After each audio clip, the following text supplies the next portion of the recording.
3 days after I buried my wife, Catherine, my son handed me a check for $10,000 and told me my life's work was gone. He looked me in the eye and said, "The family business has been sold, Dad. Your share is 10 grand. But I knew the company was worth 13 million. I didn't scream. I didn't cry. I just laughed, a cold, dry laugh that made him step back. I asked him one simple question. Who is the buyer? When he answered, he didn't realize the trap had already snapped shut. He had just sold my own empire back to me. But before we get to that moment of sweet justice, let me take you back to where the nightmare began. If you have ever been betrayed by the very people you sacrificed everything for, hit that like button and subscribe. Let me know in the comments which city you are listening from. Because what happened at that funeral was not just cruelty. It was a declaration of war. The Chicago wind in November cuts right through your bones, especially when you are standing over a fresh grave. The earth was still loose over Catherine's casket. The scent of lilies was thick in the air. Lilies were her favorite. I had ordered $5,000 worth of white lilies to blanket her final resting place, because she deserved a queen's farewell. I was 70 years old, standing there in my black wool coat, feeling like half of my soul had been ripped away. My hands were trembling, not from the cold, but from a grief so heavy it felt like I was carrying the headstone on my back. And then I heard it, the sound that shattered my moment of silence, a loud, exaggerated sigh. I turned my head slightly. Standing just a few feet away were my son Preston and his wife Tiffany. They weren't crying. Their eyes were dry. Tiffany was checking her phone, scrolling through something with a bored expression. She nudged Preston and whispered loud enough for me to hear. "Can we go yet?" My heels are sinking into the mud. And honestly, Preston, 5,000 for flowers? That is obscene. She is dead. She cannot even see them. Think of what we could have done with that money. That is a weekend in the Hamptons. My blood ran cold. Hotter than the grief, hotter than the tears freezing on my cheeks, was a sudden surge of rage. I tightened my grip on my cane. Catherine had treated Tiffany like a daughter. When Tiffany wanted to start her boutique, Catherine wrote the check.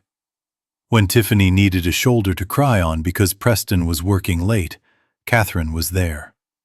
And this was the thanks she got? Preston didn't scold her. He didn't tell her to show some respect. He just adjusted his tie, looking uncomfortable. He walked over to me. I thought for a second, just a second, that he was coming to hug me. I thought he was going to say, "Dad, I got you. We will get through this." I am Harrison Caldwell. I built a logistics empire from a single rusty truck. I have faced union strikes, recessions, and hostile takeovers. But nothing prepared me for what my own flesh and blood did next. Preston reached into his jacket pocket. He pulled out a thick manila envelope. He didn't look me in the eye. He looked at a point somewhere over my left shoulder. "Dad," he said, his voice flat, "we need to talk about living arrangements." I stared at the envelope. "Here, now, at your mother's funeral." Preston shrugged. "There is never a good time, Dad. But business is business. Since Mom is gone, staying in the main house doesn't make sense anymore. It is too big for one person. The heating bills alone are wasteful." I took the envelope. My fingers felt numb. I tore it open. It wasn't a sympathy card. It wasn't a letter of comfort. It was a legal document. At the top, in bold black letters, were the words, "Notice to vacate." I looked up at him. The shock was so physical, it felt like I had been punched in the gut. "What is this, Preston?" It is an eviction notice. Dad Preston said, stepping back as if he expected me to swing at him. Technically, the house belongs to Caldwell Logistics. The LLC owns the deed. And as the current CEO, acting in the best interest of the company assets, I have decided to liquidate the property. Liquidate. He used that word like he was talking about an old warehouse, not the home where he grew up. I took a step toward him. My voice was low, dangerous. I built that house, Preston. I laid the brick patio with my own hands, 40 years ago. I planted the oak tree in the backyard the day you were born. That is my home. That is where your mother's scent is still on the pillowcases. Preston shook his head, a smirk touching the corner of his lips. Actually, Dad, you don't own it. Remember 5 years ago? You transferred the deed to the company. For tax purposes. You signed the papers yourself. I remembered. God help me, I remembered. 5 years ago, I had stepped down to care for Catherine when she got sick. Preston had brought in his fancy lawyers. He told me Dad lets move the assets to the LLC to protect them from inheritance tax. It is just a formality. You will always be the owner in spirit. I trusted him. He was my son. I signed everything. I handed him the keys to the kingdom because I thought he was guarding the castle. I didn't know I was handing the keys to a thief. You tricked me, I whispered. You used my trust to steal my house. It is not stealing, Dad. It is asset management, Tiffany chimed in, stepping up beside him. She linked her arm through his, looking at me with pure disdain. Look, Harrison, let's be real. You are 70. You are slipping. We have seen you forget where you put your keys. It starts there, and then what? You leave the stove on and burn the place down? We are doing this for your own safety. My safety? I looked at her. The woman who was wearing a diamond necklace I paid for. You want the house? I said, my voice trembling with suppressed fury. We don't want the house, Tiffany laughed, a cruel, sharp sound. We are selling it. The market is hot right now. We have already listed it. But honestly, Harrison, the layout is dated. Before we show it to buyers, we need to gut that dusty old office of yours. The one with all those old ship models and books. I am going to turn it into a yoga studio for the staging photos. It will add value. My office. My sanctuary. The place where I built the company. Where I sat up late nights worrying about payroll so Preston could have private school tuition. She wanted to turn it into a yoga studio? You have 48 hours, Dad, Preston said, checking his watch again. The movers are coming on Wednesday. We have booked a room for you at Sunny Meadows. It is a nice facility. They have bingo on Tuesdays. Sunny Meadows. The place everyone in Chicago knew was a warehouse for the dying. A place that smelled of bleach and despair. I looked at my son. The boy I taught to ride a bike. The man I groomed to take over. I looked for a trace of guilt, a trace of hesitation. There was none. Just greed and a weakness so profound it made me sick. He was being manipulated by Tiffany, yes, but he was a willing participant. He wanted the money. He wanted the house sold so he could cash out. I straightened my back. I stood to my full height. I might be 70. I might be grieving. But I was still Harrison Caldwell. And they had just made the biggest mistake of their lives. They thought I was a feeble old man who would go quietly into the night. They thought they could bury me alongside Catherine. I folded the eviction notice and put it in my pocket. I didn't scream. I didn't beg. You want me out in 48 hours? I asked. Yes, Dad. Preston said, relieved, thinking I was surrendering. And leave the keys on the counter. Don't take anything valuable. The furniture is company property, too. I looked at Catherine's grave one last time. I promised her I would take care of the family. But sometimes, taking care of the family means cutting out the rot. I nodded slowly. I will be ready, Preston. Do not worry. I turned and walked away from them through the muddy grass. I didn't look back. I didn't go home to pack. I walked straight to the main road and hailed a cab. I wasn't going to Sunny Meadows. I was going to war. If they wanted a fight, they were going to get one. But they forgot one thing. I wrote the rule book they were trying to use against me. And in 48 hours, they were going to learn that the old man still had teeth. The morning sun hit the mahogany dining table where I had eaten breakfast for 40 years. But today there were no pancakes and no coffee. There were only stacks of paper and 3 strangers in expensive gray suits sitting like vultures waiting for a carcass. Preston sat at the head of the table. My seat. He didn't even look up when I walked into the room, still wearing the same clothes I had worn to the funeral, because I hadn't slept a wink. The air in the room was thick with tension and the smell of stale cologne. "Sit down, Dad," Preston said without emotion. "We do not have much time. The auditors are breathing down my neck, and we need to resolve this crisis before the market opens on Monday." I pulled out my chair slowly. My joints ached from the cold and the stress, but I kept my face blank. Tiffany was standing by the window, tapping her long fingernails against the glass. She turned to look at me and rolled her eyes, as if my very presence was an inconvenience to her morning schedule.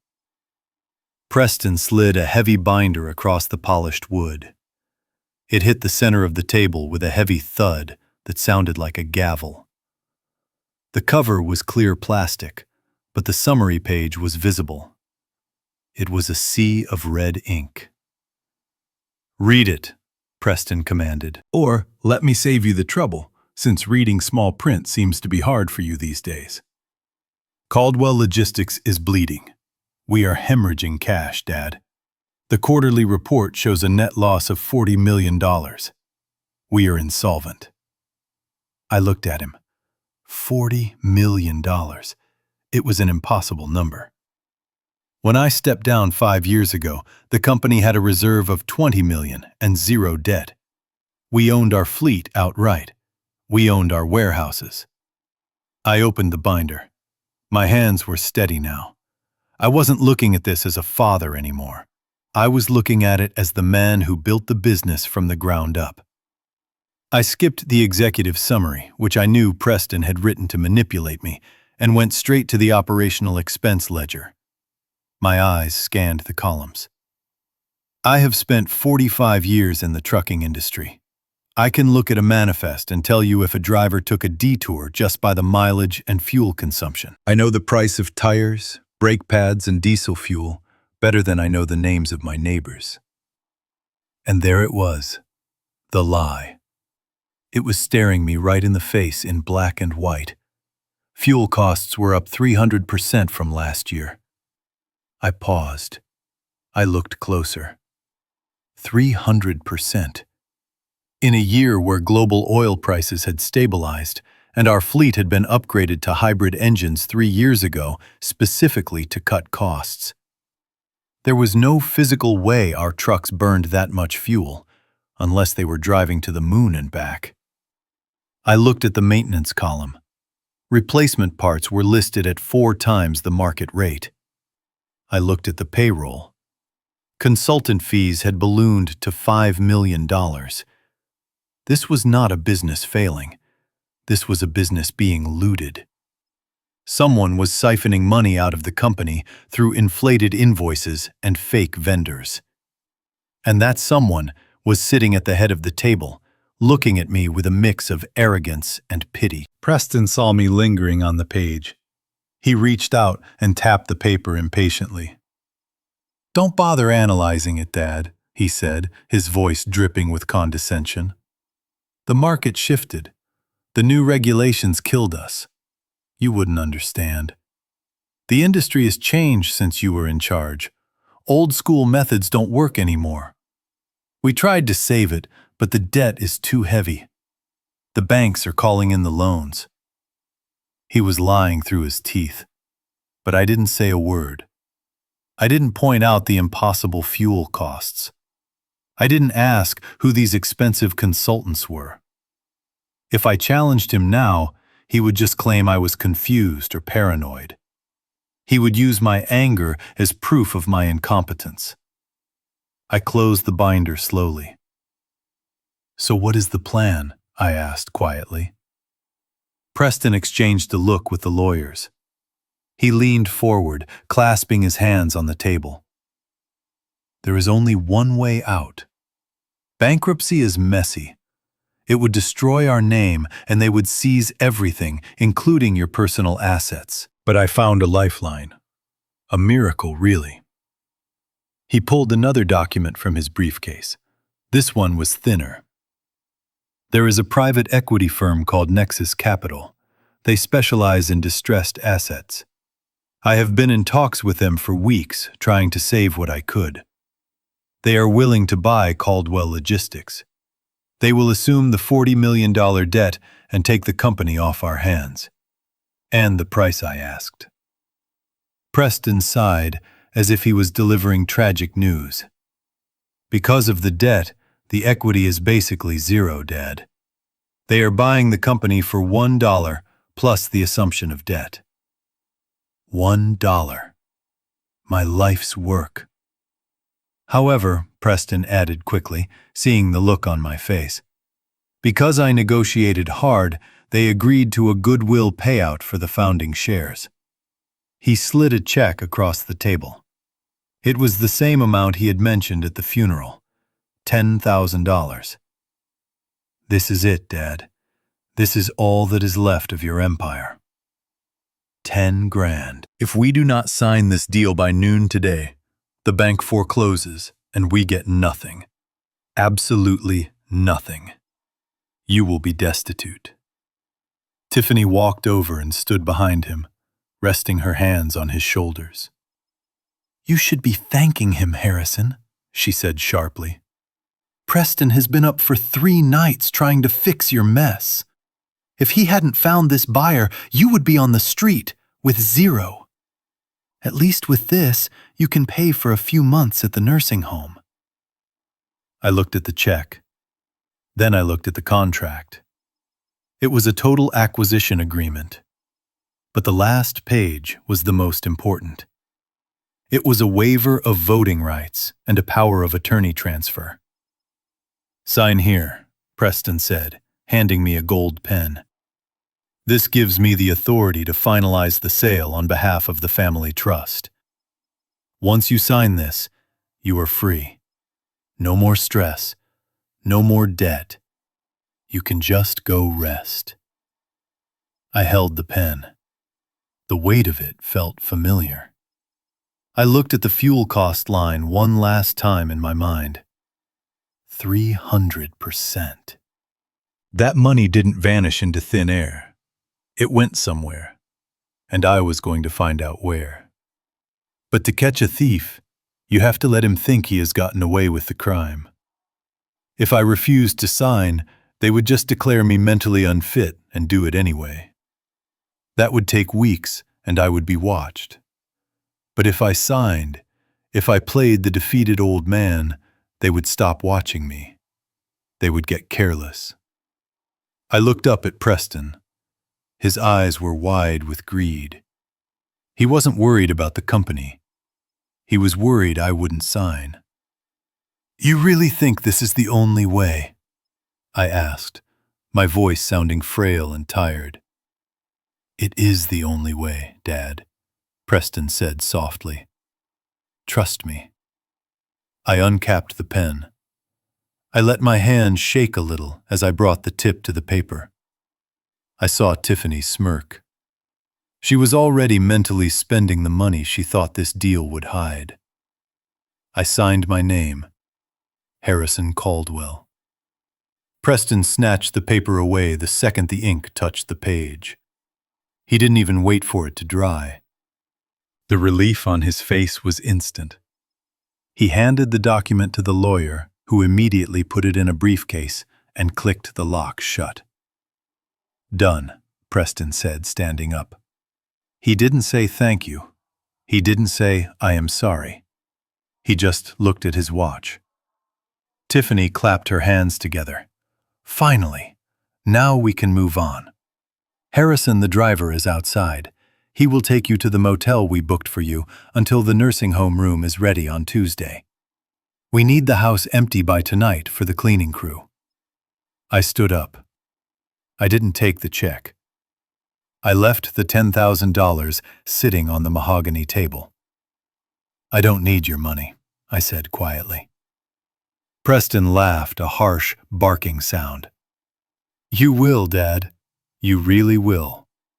But suit yourself." I walked out of the dining room. I walked past the photos of my wife on the mantel. I walked out the front door into the biting Chicago wind. I had nothing but the clothes on my back and a wallet with $50. But as I walked down the driveway, I wasn't thinking about where I would sleep.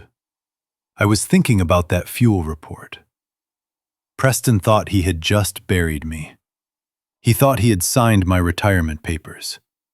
He was wrong. He had just signed his own confession. And I knew exactly who to bring it to. I pulled my collar up against the cold and started walking toward the train station. The game had just begun. I walked out of the house with my head held high, but my stomach was churning with a nausea that had nothing to do with hunger. The wind on the street was brutal, and it carried the first stinging flakes of a snowstorm that the weatherman had warned us about all week. I pulled my coat tighter around myself. I needed to think. I needed a plan. But first, I needed water. My throat was parched from the argument, and my hands were shaking from the adrenaline crash. I walked 3 blocks to the corner market, a small place called Tony's Deli, where I had bought my morning paper for 20 years. I walked in, and the warmth of the heater hit me like a physical blow. I went to the cooler and grabbed a bottle of water and a sandwich. I did not want to spend much, but I knew I needed sugar and hydration if I was going to fight this war. I walked to the counter. The girl behind the register was new, young, and chewing gum loudly. I placed the items down and pulled out my black titanium credit card. The one with the limitless limit. The one that had paid for Preston's college tuition and Tiffany's wedding dress. I tapped the card on the reader. A sharp beep echoed through the small store. Declined. I frowned. That was impossible. I wiped the chip on my sleeve, thinking it was just a glitch, and inserted it into the machine. Processing. Processing. Declined. Please contact your financial institution, the screen flashed in bright, angry red letters. Try this one, I said, pulling out my debit card from my personal checking account. This was my private money, money that had nothing to do with the company. I swiped it. Declined. Card reported lost or stolen. A cold sweat broke out on the back of my neck. I pulled out my phone and opened my banking app. Face ID recognized me, but the screen that popped up was not my balance. It was a notification box. User access revoked. Please contact the primary account administrator. Administrator? Since when was there an administrator on my own bank account? And then I saw the email notification at the top of my screen. It was an automated alert from the court system. Order of temporary guardianship granted. Petitioner Preston Caldwell. Reason?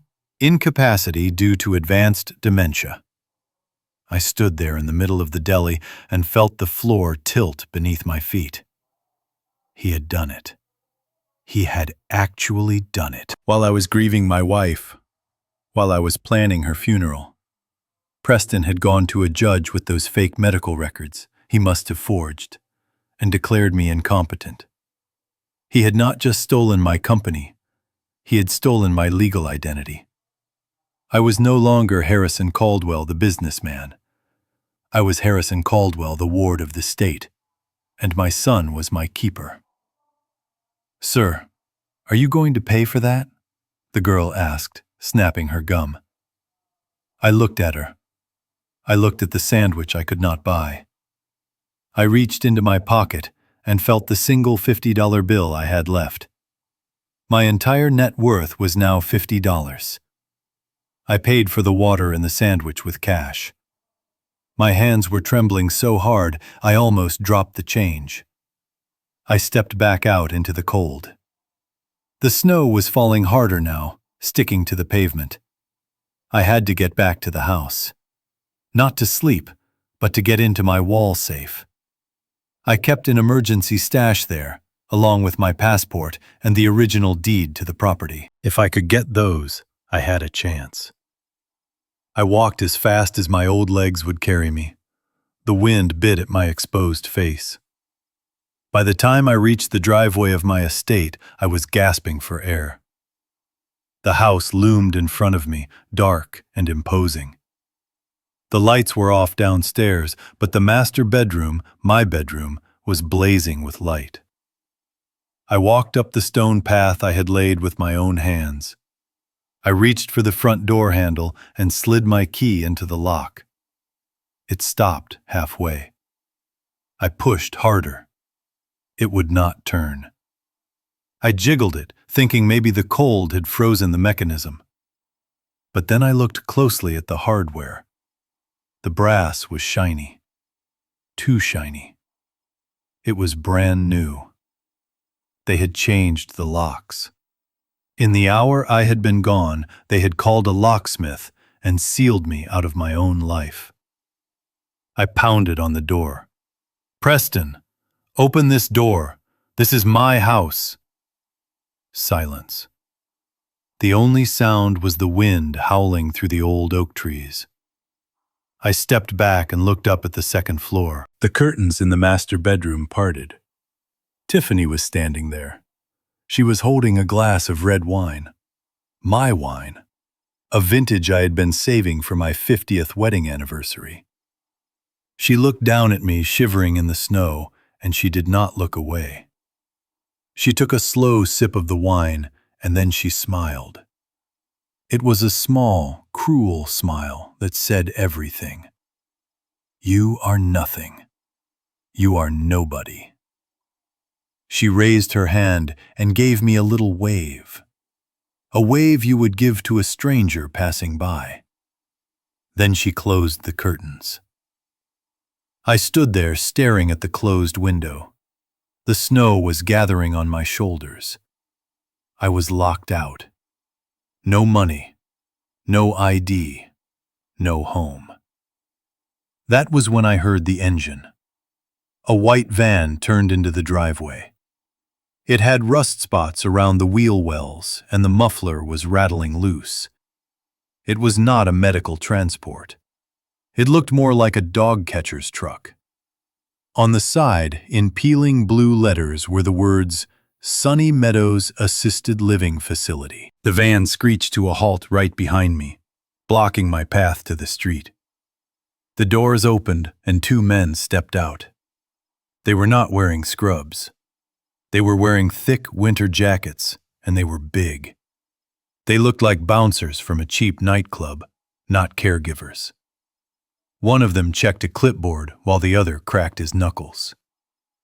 "Harrison Caldwell?" the first one asked. His voice was gravelly and impatient. I took a step back. "I am Harrison. Who are you?" "We're your ride, Pops," the second one said, grinning to reveal a chipped tooth. "Your son called us. Said you were having an episode. Said you might be violent." I am not violent, I said, backing up until my back hit the cold wood of my front door. I am not going anywhere with you. Look, Pops, we can do this the easy way or the hard way, the first man said, tossing the clipboard into the van. The easy way is you get in the chair.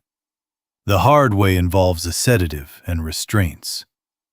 Your son signed the papers. You belong to us now. He took a step toward me, reaching for my arm. I looked at the van. I knew about Sunny Meadows. People went in there and they did not come out. They were sedated into silence, given the bare minimum of food, and left to rot in soiled sheets while the facility collected their Social Security checks. If I got into that van, I would be dead within a month. The man lunged for me. I did the only thing I could do. I threw the bottle of water at his face. It was a distraction, a pathetic attempt at defense, but it made him flinch. "You little rat," he growled, wiping the water from his eyes. "Grab him," the other one shouted. I turned and ran. I ran not toward the street where they could cut me off, but toward the side gate that led to the alley. I ran with 70 years of wear on my knees. I ran with the fear of a man who sees his own grave opening up. I could hear their heavy boots crunching in the snow behind me. I could hear them cursing. I burst through the side gate and stumbled into the alleyway. The snow was blinding now. I didn't know where I was going. I just knew I had to run. I had $50 in my pocket and the clothes on my back. And I had a fury burning in my chest that was hotter than the cold. They thought they had caught me. They thought the game was over. But as I disappeared into the shadows of the city, leaving the two goons cursing in the snow, I made a vow. I would survive this night, and tomorrow I would make them wish they had killed me when they had the chance. I scrambled over a stack of damp cardboard boxes, my breath tearing at my throat like broken glass. I could hear the heavy boots of the orderlies slapping against the wet pavement behind me. They were younger, faster, and they were closing the distance. I knew I could not outrun them, not with 70-year-old knees and a heart that was already breaking from grief. The alley opened up onto State Street, which was busy with Friday night traffic and blinding neon lights. I burst out onto the sidewalk, startling a group of tourists, but I didn't keep running. I knew if I ran, they would tackle me and drag me into that van, and no one would stop them, because they had the paperwork. They had the law. I had to use the one weapon I had left, my age. I stopped abruptly near a lamppost and grabbed my chest. I let out a guttural cry of pain and crumpled to the icy concrete. I made sure to fall hard enough to look real, but controlled enough not to break a hip. I curled into a ball, gasping loudly, clutching my heart. "Help me!" I screamed, my voice cracking. "My heart! Please, call 911!" The two orderlies skid to a halt just a few feet away. They hesitated. This was not in their training manual. Kidnapping an old man was one thing, but dealing with a cardiac arrest on a public street with witnesses pulling out their phones was a liability they were not paid enough to handle. "Is he faking it?" the one with the chipped tooth asked, but he looked nervous. "I don't know, man. Look at him. He is turning gray," the other one hissed. I groaned louder, squeezing my eyes shut. "I am dying. Call the police." A woman in a red coat stopped and pointed. "Oh my God, that man is having a heart attack. Someone call an ambulance." That was the moment. The orderlies looked at the gathering crowd, then at each other. They panic. If the police came and saw the fake paperwork, or asked questions about why they were chasing a geriatric patient down an alley, they would be finished. "Let's go," the big one muttered. "Not worth it." They turned and sprinted back toward the alley, disappearing into the shadows. I stayed on the ground for another 10 seconds, counting my heartbeats. Then, as the kind woman in the red coat reached down to touch my shoulder, I did the unthinkable. I sprang up. I didn't wait to explain. I didn't wait to thank her. I bolted toward the subway entrance 10 yards away, leaving the crowd confused and staring at the miracle of the old man who cheated death. I threw myself through the turnstile, swiping my Metro card with trembling fingers, praying there was still a balance on it from years ago. The green light flashed. I pushed through and stumbled down the stairs into the underground, just as the rumble of an approaching train shook the platform. I squeezed into the car just as the doors hissed shut. I collapsed onto a plastic seat, my chest heaving for real this time. The train lurched forward, and I watched the station platform blur into darkness. I was safe for now. But as the adrenaline faded, the shame set in. I looked at my reflection in the dark window across the aisle. I saw a man in an expensive wool coat that was now stained with alley mud. I saw hair that was disheveled and eyes that were wild with fear. I looked like a fugitive. I looked like a criminal. 24 hours ago, I was Harrison Caldwell. I was a titan of industry. I had a driver who opened my door. I had people who scrambled to light my cigar. I commanded a fleet of 5,000 trucks that moved goods across this entire country. And now, here I was, huddling in a graffiti-covered subway car, smelling of urine and stale fast food, running from 2 minimum-wage thugs hired by my own son. The humiliation was a physical weight. I pulled my coat tighter, trying to hide my face from the other passengers. A teenager with headphones was staring at me. A tired nurse was looking at my muddy shoes. Did they know? Could they see that I was a man who had lost everything? I closed my eyes and forced myself to breathe. I could not break down now. If I cried, I would lose. I had to turn this shame into fuel. I had to turn this fear into a weapon. I thought about Preston sitting in my house drinking my wine, thinking he had won. He probably thought I was currently being strapped into a bed at Sunny Meadows. He was probably laughing. Let him laugh. The train ride felt like it lasted a lifetime. I changed lines twice just to be sure I wasn't being followed. I got off at the Financial District station. It was nearly midnight. The streets were deserted canyons of steel and glass. The wind was howling off the lake, cutting through my clothes, but I marched forward. I stopped in front of a narrow brownstone building nestled between 2 skyscrapers. It was an old building, one that had refused to sell out to developers. On the brass plaque by the door, it read, Jameson and Associates. Jameson was my oldest friend.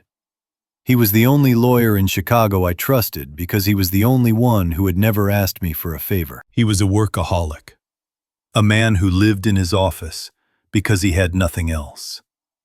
I prayed he was there tonight. I pressed the buzzer. The camera mounted above the door blinked red. "Who is it?" a voice crackled over the intercom. It was rough, tired. "Jameson, it is Harrison," I said, my voice raspy from the cold. "Open the door." There was a long silence. Then the buzzer buzzed. A long, harsh sound. I pushed the heavy oak door open and stumbled into the lobby. The heat of the building enveloped me, and I almost fell to my knees. The elevator ride to the 4th floor was a blur. When the doors opened, Jameson was standing there. He was wearing a cardigan and holding a glass of scotch. He looked at me, and his jaw dropped. "Harrison," he gasped, stepping forward. "My God, you look like you have been to hell." I walked past him into his office, limping slightly. I went straight to the leather armchair by his fireplace and collapsed into it. I didn't look at him. I looked at the fire. "I have been to hell, Jameson," I said quietly. "My son sent me there." Jameson closed the door and locked it. He poured a second glass of scotch and handed it to me. His hands were shaking slightly. He saw the mud on my coat. He saw the terror in my eyes that I couldn't hide. "Tell me," he said, sitting down opposite me. "Tell me everything." I took a sip of the scotch. It burned my throat in a good way. It woke me up. "Preston sold the company," I said. "He forged medical records to declare me incompetent. He kicked me out of the house. And tonight, he tried to have me committed to Sunny Meadows." Jameson turned pale. He set his glass down hard. "That son of a bitch." I looked at Jameson. The fire in the grate reflected in my eyes. "I am not here for sympathy, Jameson. I am here for revenge. I have $50 in my pocket, and I am a fugitive in my own city. But I know something they don't know." "What is that?" Jameson asked, leaning in. "I know how they are cooking the books," I said. "And I know you are the best forensic accountant in the state, masked as a lawyer. We are going to tear them apart, Jameson. But first, I need to sleep. Just for an hour." Jameson nodded. "You are safe here, Harrison. No one gets in here without a warrant." I closed my eyes. The image of the subway window faded. The image of the alley faded. All I could see was Preston's face. And for the first time in 3 days, I smiled. Because tomorrow, the hunter would become the prey. The coffee in the pot had turned into sludge hours ago, but neither of us cared. Jameson had taken off his cardigan and rolled up his sleeves, revealing the forearms of a man who used to box in college. He was not just a lawyer tonight. He was a forensic accountant, and he was dissecting the corpse of my company with the precision of a surgeon. We had projected the photos I took of the financial reports onto a large screen on the wall. The numbers glowed in the dim light of the office, casting long shadows across the room. For the first hour, we worked in silence. The only sound was the clicking of Jameson's keyboard and the scratching of his pen on a yellow legal pad. Then he stopped. He leaned back in his chair and took off his glasses, rubbing the bridge of his nose. "Harrison, come look at this," he said. His voice was quiet. It was the voice of a man who had just found a murder weapon. I walked around the desk. On the screen, he had highlighted a series of vendor payments. "You noticed the fuel costs were high," Jameson said, pointing at the screen. "But look at where the money is going. It is not going to Shell or Exxon or any of our usual suppliers. It is going to a company called Redstone Energy." I frowned. I had never heard of Redstone Energy. In 40 years of logistics, I knew every major fuel supplier in the Midwest. "Exactly," Jameson said. "I just ran a background check on Redstone Energy. It was incorporated 6 months ago. The registered agent is a lawyer in the Cayman Islands. But look at the billing address." He pulled up a Google Maps image. It was a picture of a UPS store in a strip mall in a rundown part of Gary, Indiana.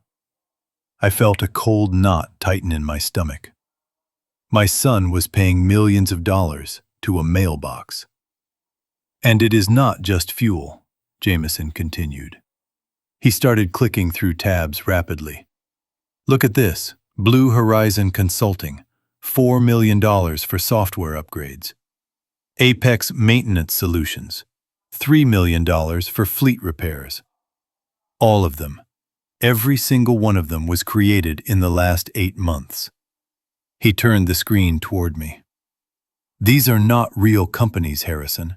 They are shell companies, ghost entities. Preston is not losing money. He is stealing it.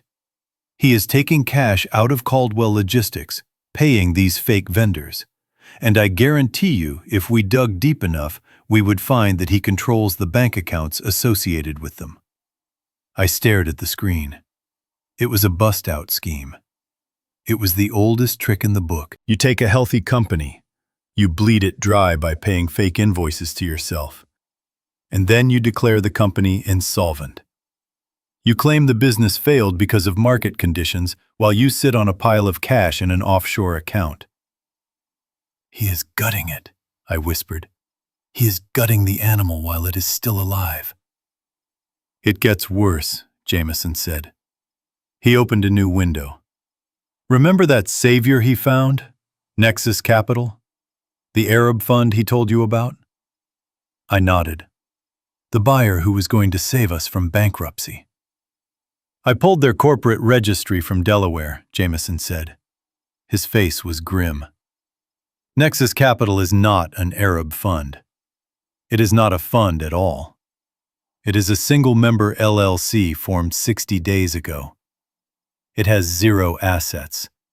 It has no website, no history, no board of directors.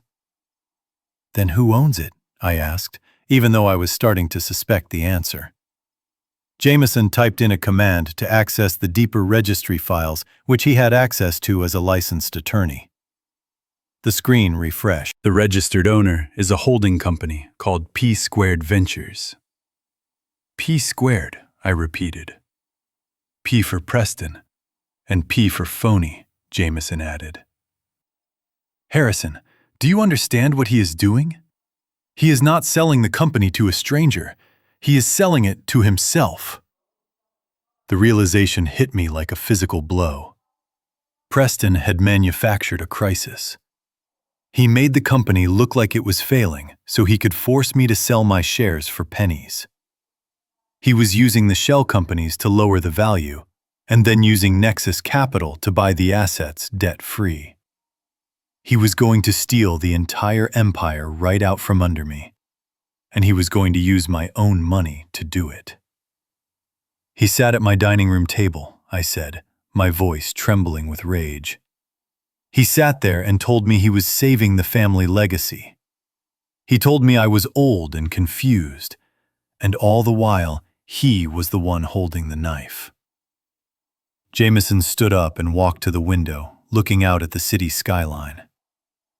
This is fraud, Harrison. It is embezzlement. It is elder abuse. It is racketeering. We have him.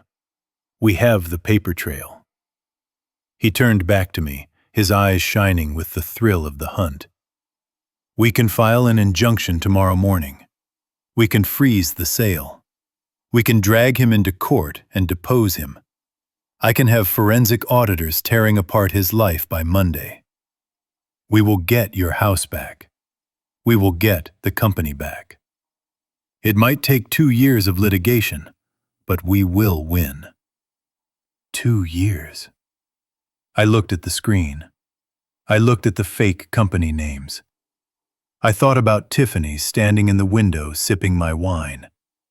I thought about the way Preston looked at his watch at his mother's funeral. 2 years of hearings. 2 years of tabloids dragging our family name through the mud.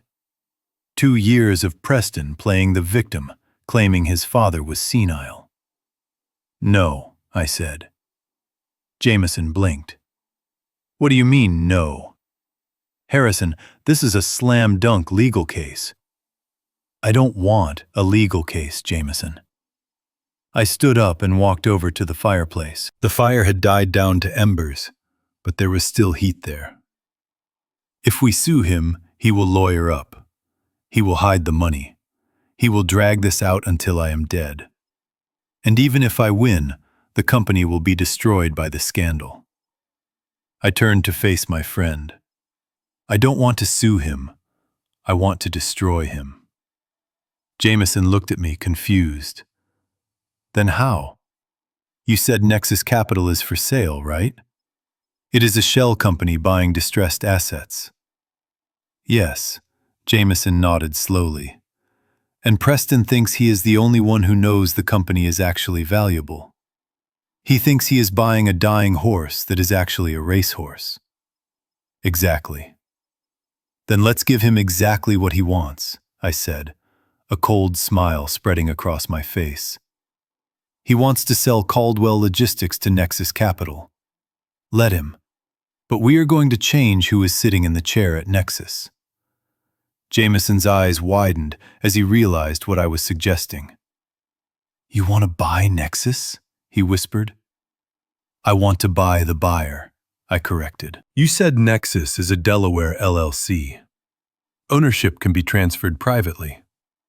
If Preston used a registered agent to set it up, he probably doesn't even check the back-end filings daily. He is too arrogant. He thinks he is the smartest man in the room. I walked back to the desk and placed my hand on the stack of papers. We use the money from the Phoenix Trust, my secret money. We contact the registered agent for Nexus. We make an offer to buy the shell entity itself. Since Preston is hiding his identity behind layers of corporate veils, he won't see it coming. We buy the shell company that is buying my logistics firm. Jameson started to smile. A slow, dangerous smile. So when Preston signs the sale contract, he will be signing it over to me, I finished. And because he cooked the books to make the company look worthless, he will be selling it for pennies. He is digging a grave for me, Jameson. I am just going to let him fall into it. Jameson sat back down at his computer. He cracked his knuckles. It is risky, Harrison. If he finds out, he won't, I said. Because he thinks I am a senile old man sleeping in a motel room. He thinks he has already won.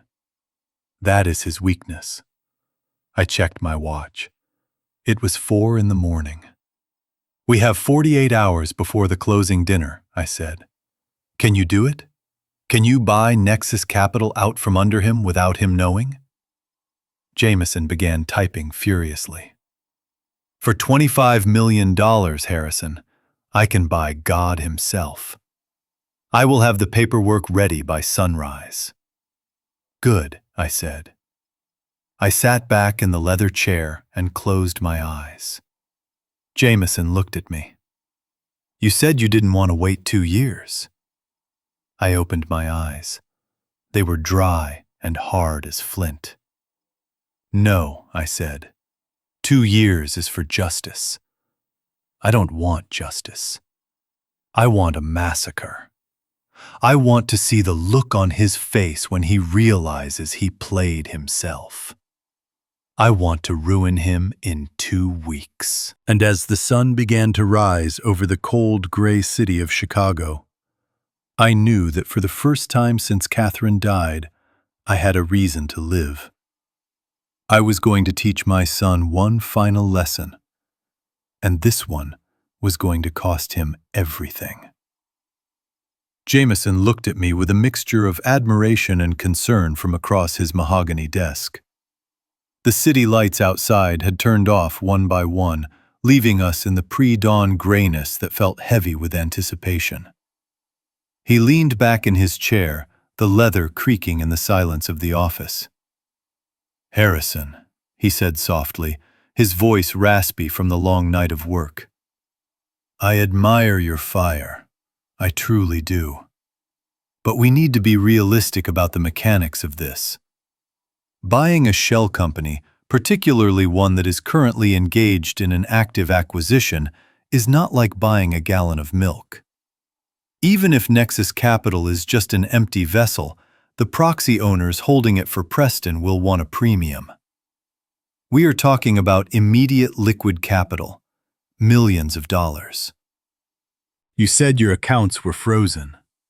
You said you had $50 in your pocket. I looked at my old friend. He was right to be worried. To the world, I was a destitute old man. My credit cards were dead plastic. My bank accounts were locked tight by a court order that my ungrateful son had engineered. But Jameson had forgotten one thing. He had forgotten who my wife was.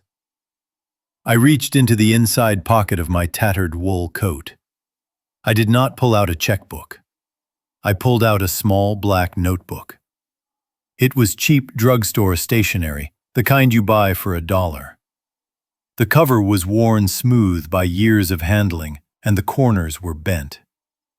I opened it to the very last page. There was a string of numbers written in blue ink. The handwriting was elegant and looping. It was Catherine's handwriting. "Do you remember 40 years ago when I started Caldwell Logistics?" I asked, keeping my voice steady. "Do you remember what Catherine said the day I bought my first truck?" Jameson smiled a sad, nostalgic smile that softened the lines on his face.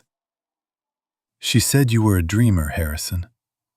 And she said dreamers need a safety net because they spend too much time looking at the clouds." "Exactly," I said. Catherine was not just a housewife, Jameson. She was the sharpest financial mind I ever met. Every month for 40 years, no matter how tight money was, no matter if we were eating beans on toast for dinner, she took 5% of our profits. She did not put it back into the company. She did not put it into the house renovation. She put it into a separate blind trust. She called it the Phoenix Trust. I slid the notebook across the desk. "Preston knows about the company accounts," I continued. "He knows about the personal savings. He knows about the investment portfolio. But he never knew about the Phoenix. Because Catherine knew. Deep down, she always knew that Preston had a weakness in his character. She used to tell me that if we gave him everything, he would value nothing. So she built a wall that he could not climb." Jameson looked at the notebook. "What is this?"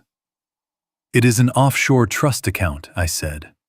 "For 40 years, Catherine used that money to buy things Preston called boring. While he was begging me to invest in tech startups and cryptocurrency, she was buying parking lots next to stadiums. She was buying ugly warehouses near the airport. She was buying land in districts that nobody wanted until the city rezoned them 10 years later." I pointed to the computer. "Enter that account number, Jameson. Use the authorization code under it. The password is her birthday." Jameson hesitated for a second, then turned to his keyboard. He typed in the long string of digits. He paused at the password prompt, typing it in slowly. He hit enter. The screen refreshed. A loading bar spun for a few agonizing seconds. Then the balance appeared. The silence in the room was deafening. Jameson took off his glasses. He pulled a handkerchief from his pocket and wiped them slowly, his hands shaking just a little. He squinted at the screen as if he thought it was a glitch. 25 million, he whispered. The number hung in the air like smoke. $25,400,000 and change. I nodded. Catherine's legacy. Preston thinks he is inheriting a fortune, but the real fortune was hidden in plain sight. He never asked about the Phoenix Trust because he thought it was just some small charity fund for her gardening club. He never respected her business sense, so he never bothered to look. Jameson looked at me, his eyes wide. "Harrison, this changes everything. With this kind of liquidity, we don't just have a defense. We have a nuclear weapon." "We aren't going to stop the sale, Jameson," I said, my voice dropping to a cold whisper. "We are going to facilitate it." Preston wants to sell Caldwell Logistics to Nexus Capital for pennies on the dollar to hide his theft. He thinks Nexus is his puppet. He thinks the registered agent in Delaware works for him. But those nominee services are loyal to one thing only: money. I leaned forward. Here is the plan. I want you to contact the registered agent of Nexus Capital immediately. Right now. Wake them up. Offer them a buyout. Offer them a premium they cannot refuse to transfer the ownership rights of the LLC to a new anonymous holding company. My holding company. Jameson's mind was racing. I could see the gears turning. You want to buy the shell entity itself? Exactly, I said. Preston used a proxy to hide his name. That is his fatal mistake. Because he is hiding, he is not listed on the deed. The proxy is. And proxies can be bought.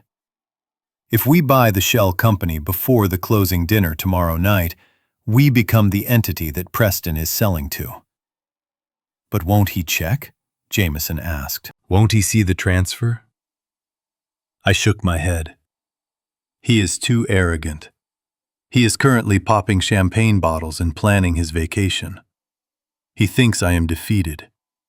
He thinks the deal is done. He will not check the back-end registry of a shell company he thinks he controls. He will walk into that dinner thinking he is the smartest man in the room. I stood up and walked to the window, looking out at the city that was waking up. The snow had stopped, but the world was frozen and hard. I want you to use the Phoenix funds, I said. Buy Nexus Capital.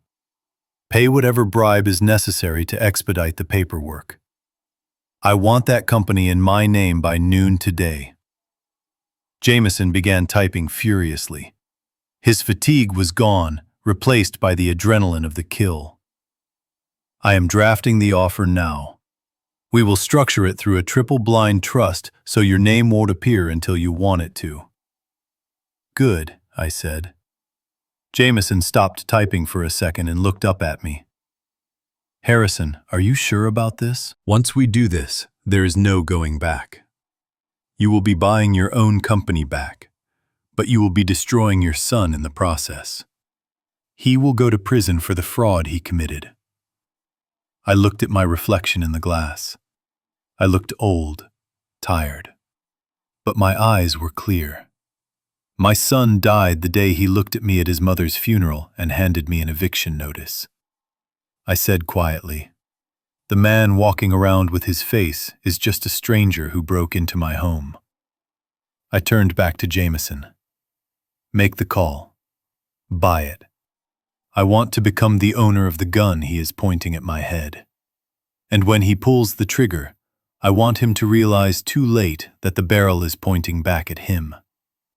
Jameson hit the enter key. The transfer request was sent. The trap was set. Now we wait, I said. We wait for the invitation to the party.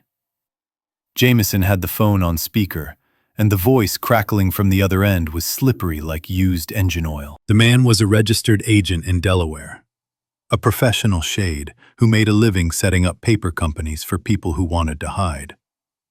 His name was Miller, and he knew exactly what he was holding. I am looking at the file, Mr. Jameson, Miller said, his voice calm and arrogant.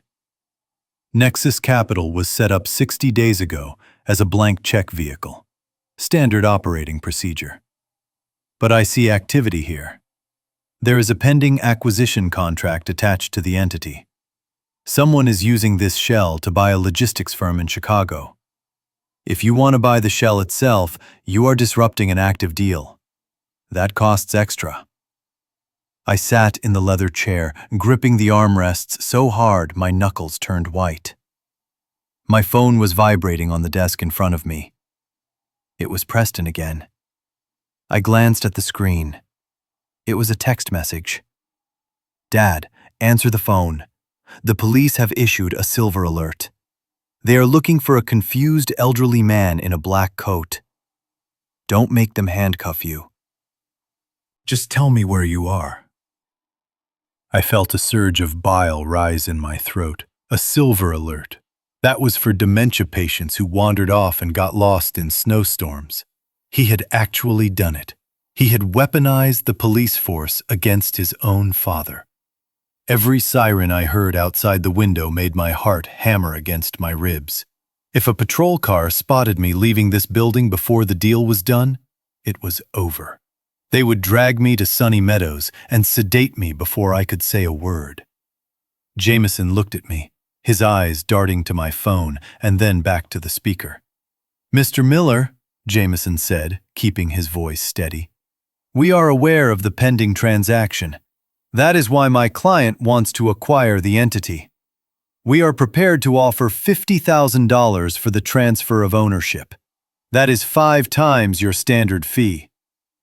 Miller laughed, a short, dry sound. "50,000? You must be joking.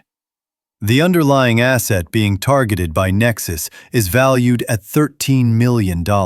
If your client wants to step into the shoes of the buyer, he is buying the potential of that deal too. The price is $200,000, non-negotiable. Wire transfer within the hour. Or I hang up and call the current proxy to tell him someone is sniffing around." Jameson muted the phone. He looked at me with wide eyes. "He is shaking us down, Harrison. He knows we are desperate. 200 grand for a piece of paper is robbery." My phone buzzed again. Another text from Preston. "Tiffany is crying, Dad. She is worried sick. We just want you safe. The officers are tracking your phone signal." I looked at the message. Tracking my phone. Of course. I had forgotten to turn off the GPS. They were closing in. I didn't have time to negotiate. I didn't have time to haggle over pennies when my life was on the line. "Pay him," I said, my voice hoarse. "Harrison, that is extortion," Jameson whispered. "I don't care," I snapped, reaching for the phone. I turned the GPS off with trembling fingers, but I knew the last ping would lead them to this block. "Pay him the 200,000, Jameson. Pay him 300 if it shuts him up faster. I don't need a bargain. I need that company name in my portfolio in the next 10 minutes. Jameson nodded grimly. He unmuted the phone. "Mr. Miller, my client agrees to your terms. $200,000. But for that price, we need the transfer of ownership executed immediately. Electronic signature. No cooling off period. And total confidentiality. The previous proxy owner must never know the entity was sold out from under him until it is too late." "Done," Miller said instantly, his greed overriding any professional ethics he might have pretended to have. "I am sending the DocuSign link now. Once the wire hits my account, Nexus Capital belongs to you." I watched Jameson switch screens. He accessed the Phoenix Trust account again. The balance of $25 million stared back at us. It was Catherine's money, fighting for Catherine's legacy.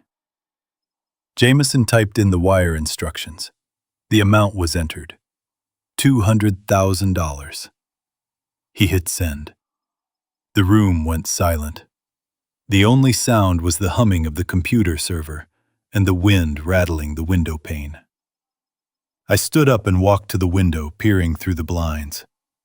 Down on the street, 4 stories below, I saw a police cruiser roll slowly past the entrance of the building. Its lights were off, but the spotlight was scanning the sidewalks.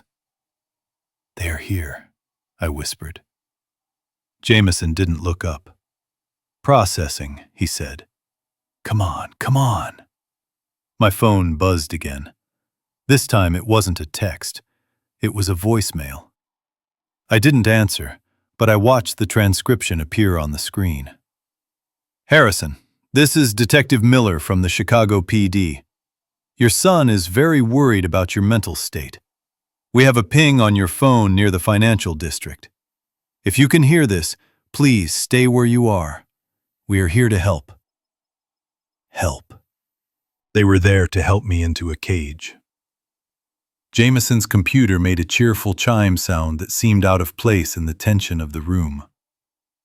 "Wire confirmed," Jameson said, letting out a long breath.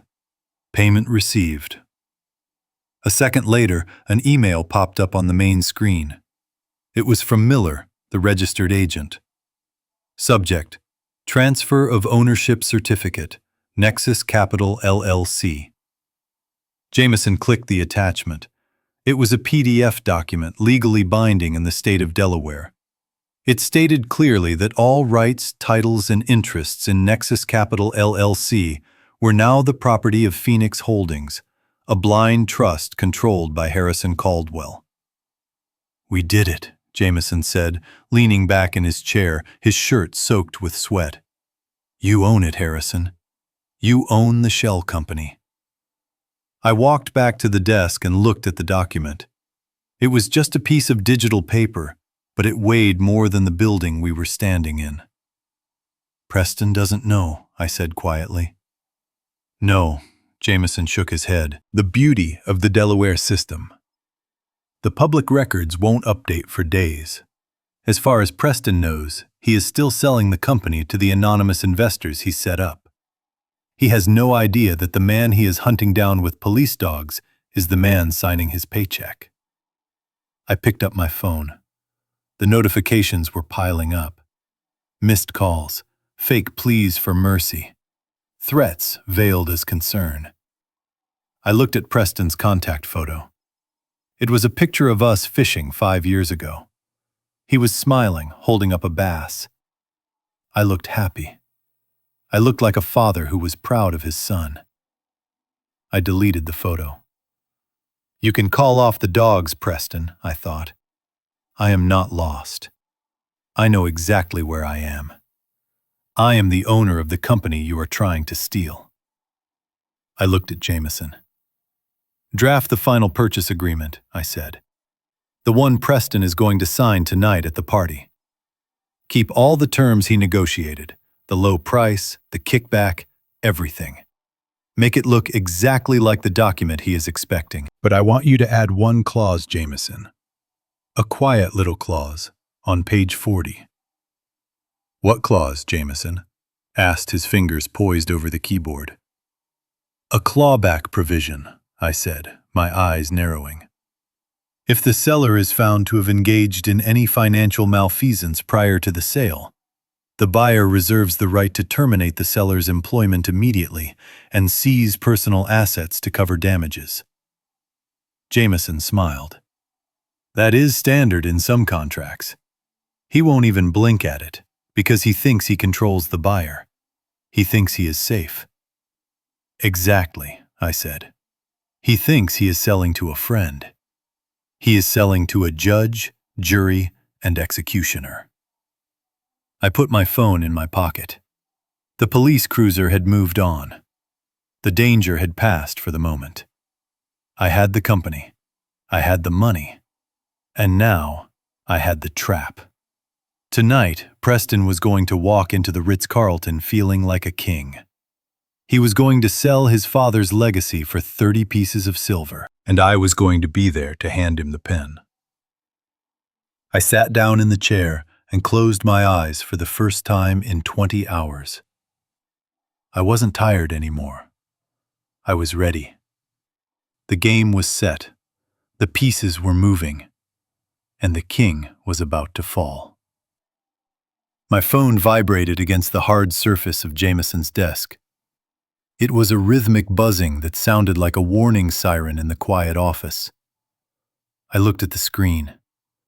It was Preston again. But this time, I did not ignore it. I did not let it go to voicemail. I took a deep breath and let the air out of my lungs, slowly trying to empty myself of the rage that had been fueling me for the last 12 hours. I had to become the character they had written for me. I had to become the confused, broken old man who had lost his way in the snow. I pressed the green button and held the phone to my ear. I did not say anything at first. I just let my breathing sound heavy and ragged. "Dad, is that you?" Preston's voice came through the speaker. It was different now. The panic was gone, replaced by a tone of smooth, practiced concern. It was the voice he used when he was trying to sell a client on a bad deal. "Dad, where have you been? We've been worried sick. Tiffany has been crying all morning." I waited a beat before answering, letting my voice tremble just enough to sound convincing. "I am safe, Preston. I just needed to walk. I needed to think. My head is so cloudy." I heard him exhale a long sigh of relief. Or maybe it was just the relief of knowing his problem was back within reaching distance. "Thank God," he said. "Look, Dad, I know things got heated yesterday. I know you are upset about the house and the company. But you have to understand we are doing this for you. We are trying to save what is left before the bank takes it all." I listened to his lie. It slid out of his mouth so easily. He didn't know that I had the real bank records sitting right in front of me. He didn't know that I owned the very company he was trying to impress. "I know, son," I said, forcing the words out through gritted teeth. "I am just tired, Preston. I am so tired of fighting." "I know you are," Preston said, his voice dropping to a whisper. "And that is why I have good news. Great news, actually. I spoke to the investors at Nexus Capital. I told them about your situation. I told them you are the founder and that you deserve respect." He paused for effect, waiting for me to thank him. I stayed silent, gripping the edge of the desk until my knuckles turned white. "They agreed to a special provision, Dad," Preston continued. "If you come to the signing ceremony tonight at the Ritz-Carlton and sign a consensus agreement, basically just giving your blessing to the sale, they are willing to increase your payout." He waited again. I played my part. "Increase it to what?" I asked, my voice sounding weak and greedy. $50,000, Preston said. He said the number like he was offering me the crown jewels.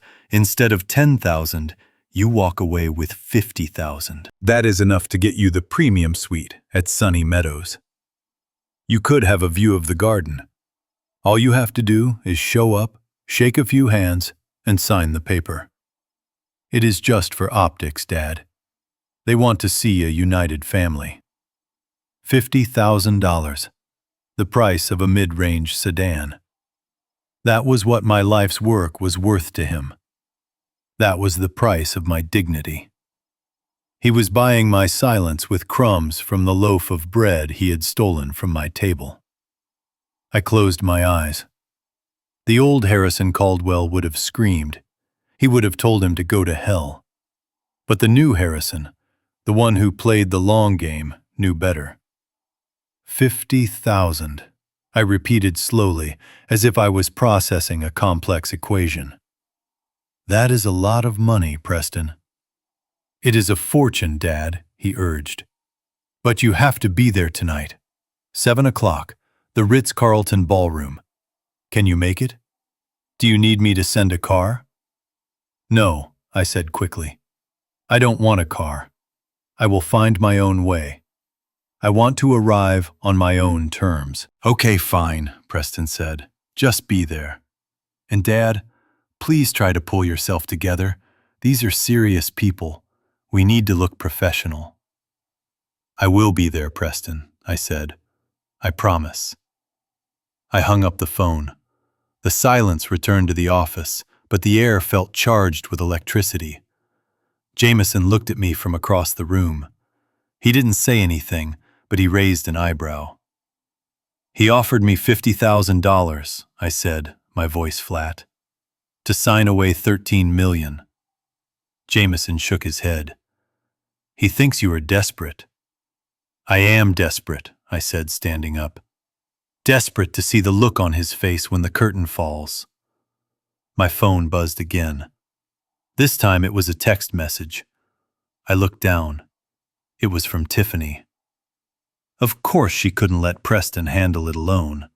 She had to add her own touch of venom to the invitation. The message read, Dad, I am glad you are coming tonight. Please do us a favor. Don't wear your tuxedo. It is too old-fashioned, and frankly, it smells like mothballs. Just wear that gray suit you had on at the funeral. The investors know you are retired and not in good health, so it is better if you look a bit frail. It makes the hardship story more believable. We don't want to look like we are bullying you. We want to look like we are saving you. I read the message twice. She wanted me to look frail. She wanted me to look like a charity case, so that when they announced the sale, the investors would nod and say, "Yes, it is a mercy that they are taking the company out of that old man's hands." She wanted to use my humiliation as a prop for their success. I walked over to the small mirror hanging on the back of Jameson's office door. I looked at myself. I was still wearing the same clothes I had fled the house in. My shirt was wrinkled. My tie was a cheap polyester one I had bought at a drugstore years ago because I had spilled coffee on my good one. My hair was disheveled. My eyes were rimmed with red from lack of sleep. I looked exactly like what they wanted. I looked like a loser. I reached up and loosened the tie, making it hang slightly crooked. I unbuttoned the top button of my shirt, exposing my aging neck. I slumped my shoulders slightly, practicing the posture of defeat. They want a performance, I whispered to my reflection. They want the tragic final act of Harrison Caldwell. Jameson walked up behind me. He handed me a folder. Inside were the documents we had prepared. The real documents. "Are you ready for this?" Harrison Jameson asked. "Once you walk into that ballroom, there is no turning back. You will be surrounded by their lawyers, their security, their lies." I took the folder and tucked it inside my coat, right next to my beating heart. I patted the pocket. I have never been more ready in my life, Jameson. They invited a sheep to the slaughter, but they forgot to check if the sheep had fangs. I turned away from the mirror. I checked my watch. It was 6 o'clock. The game was about to begin. I visualized Preston's smile. And then I visualized the moment the smile would die. "Drive fast," I whispered. "I don't want to be late for my own funeral." The Ritz-Carlton ballroom smelled of expensive perfume and betrayal. Crystal chandeliers hung from the ceiling like frozen explosions of light, casting a diamond glow over the crowd of 300 people. These were the elite of Chicago, the bankers, the investors, the sharks in Italian silk suits who smelled blood in the water. And tonight, I was the bait. I stood at the entrance of the ballroom, hesitating just long enough to let the doorman look at me with pity. I was wearing the gray suit Tiffany had demanded.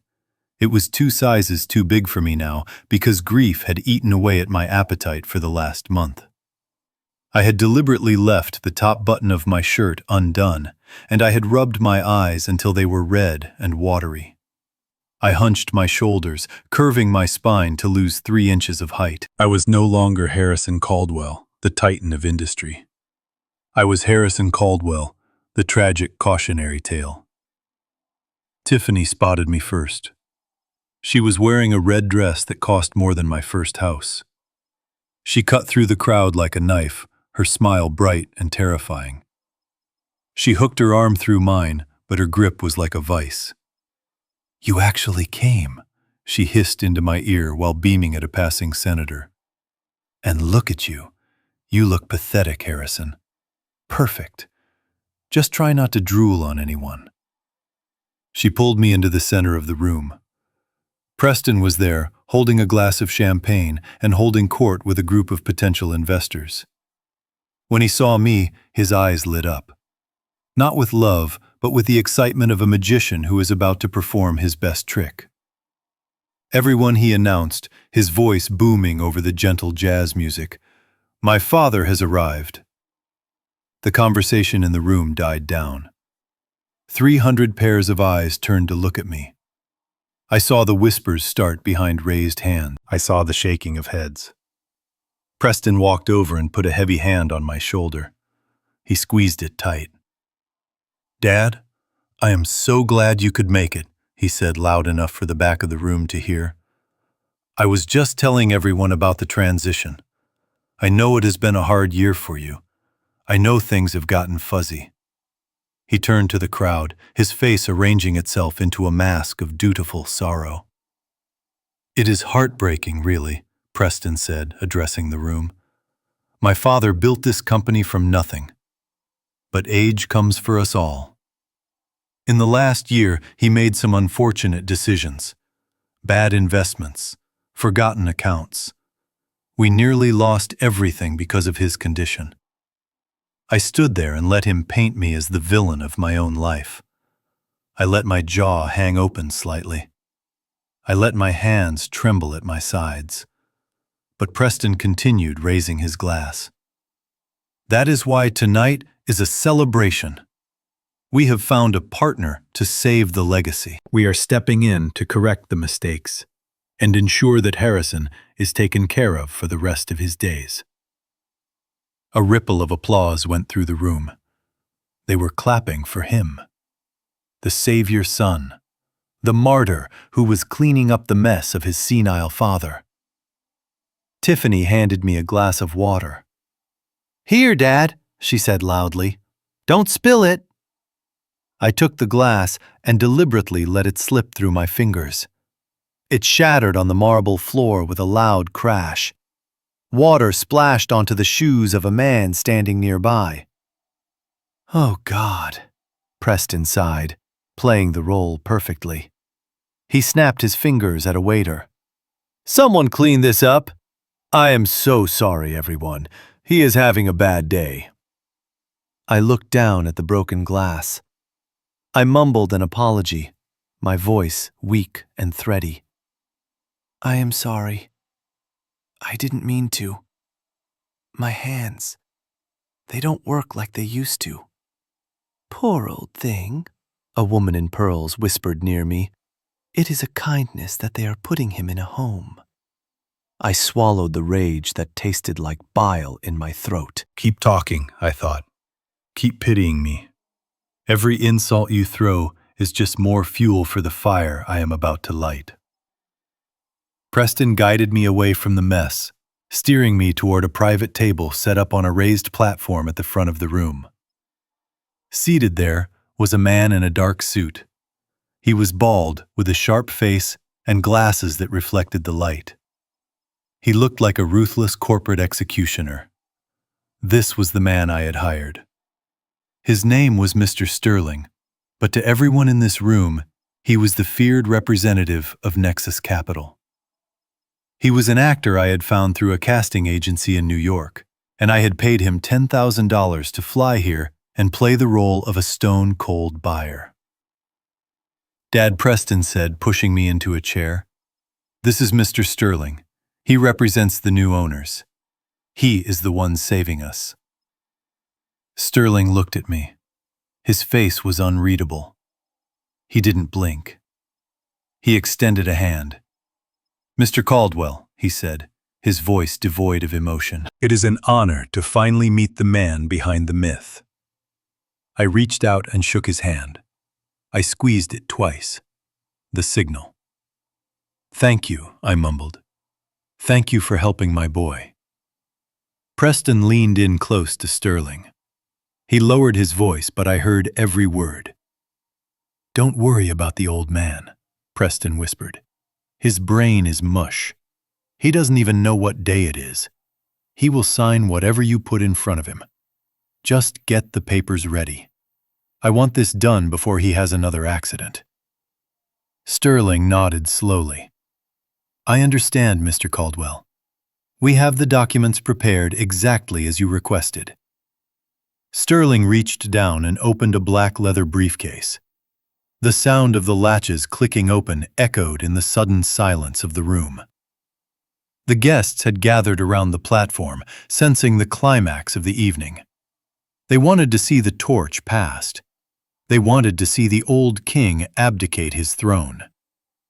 Sterling pulled out a thick stack of papers bound in blue velvet. The contract. Preston looked at it with hunger in his eyes. He licked his lips. This was it. The moment he had been scheming for since the day his mother got sick. The moment he would legally steal $13 million and kick me to the curb with 50 grand. Tiffany came up behind me and placed her hands on my shoulders. She dug her fingernails in slightly. "Smile, Dad," she whispered. "This is a happy occasion." Preston picked up a heavy gold pen from the table. He uncapped it and held it out to me. "Okay, Dad," Preston said, his voice loud and cheerful. "Just sign right here on the dotted line. It is a standard transfer agreement. It just says you are retiring and handing the reins to Nexus Capital." I looked at the pen. I looked at the paper. I looked at the crowd of faces staring at me. They saw a confused old man about to sign away his life.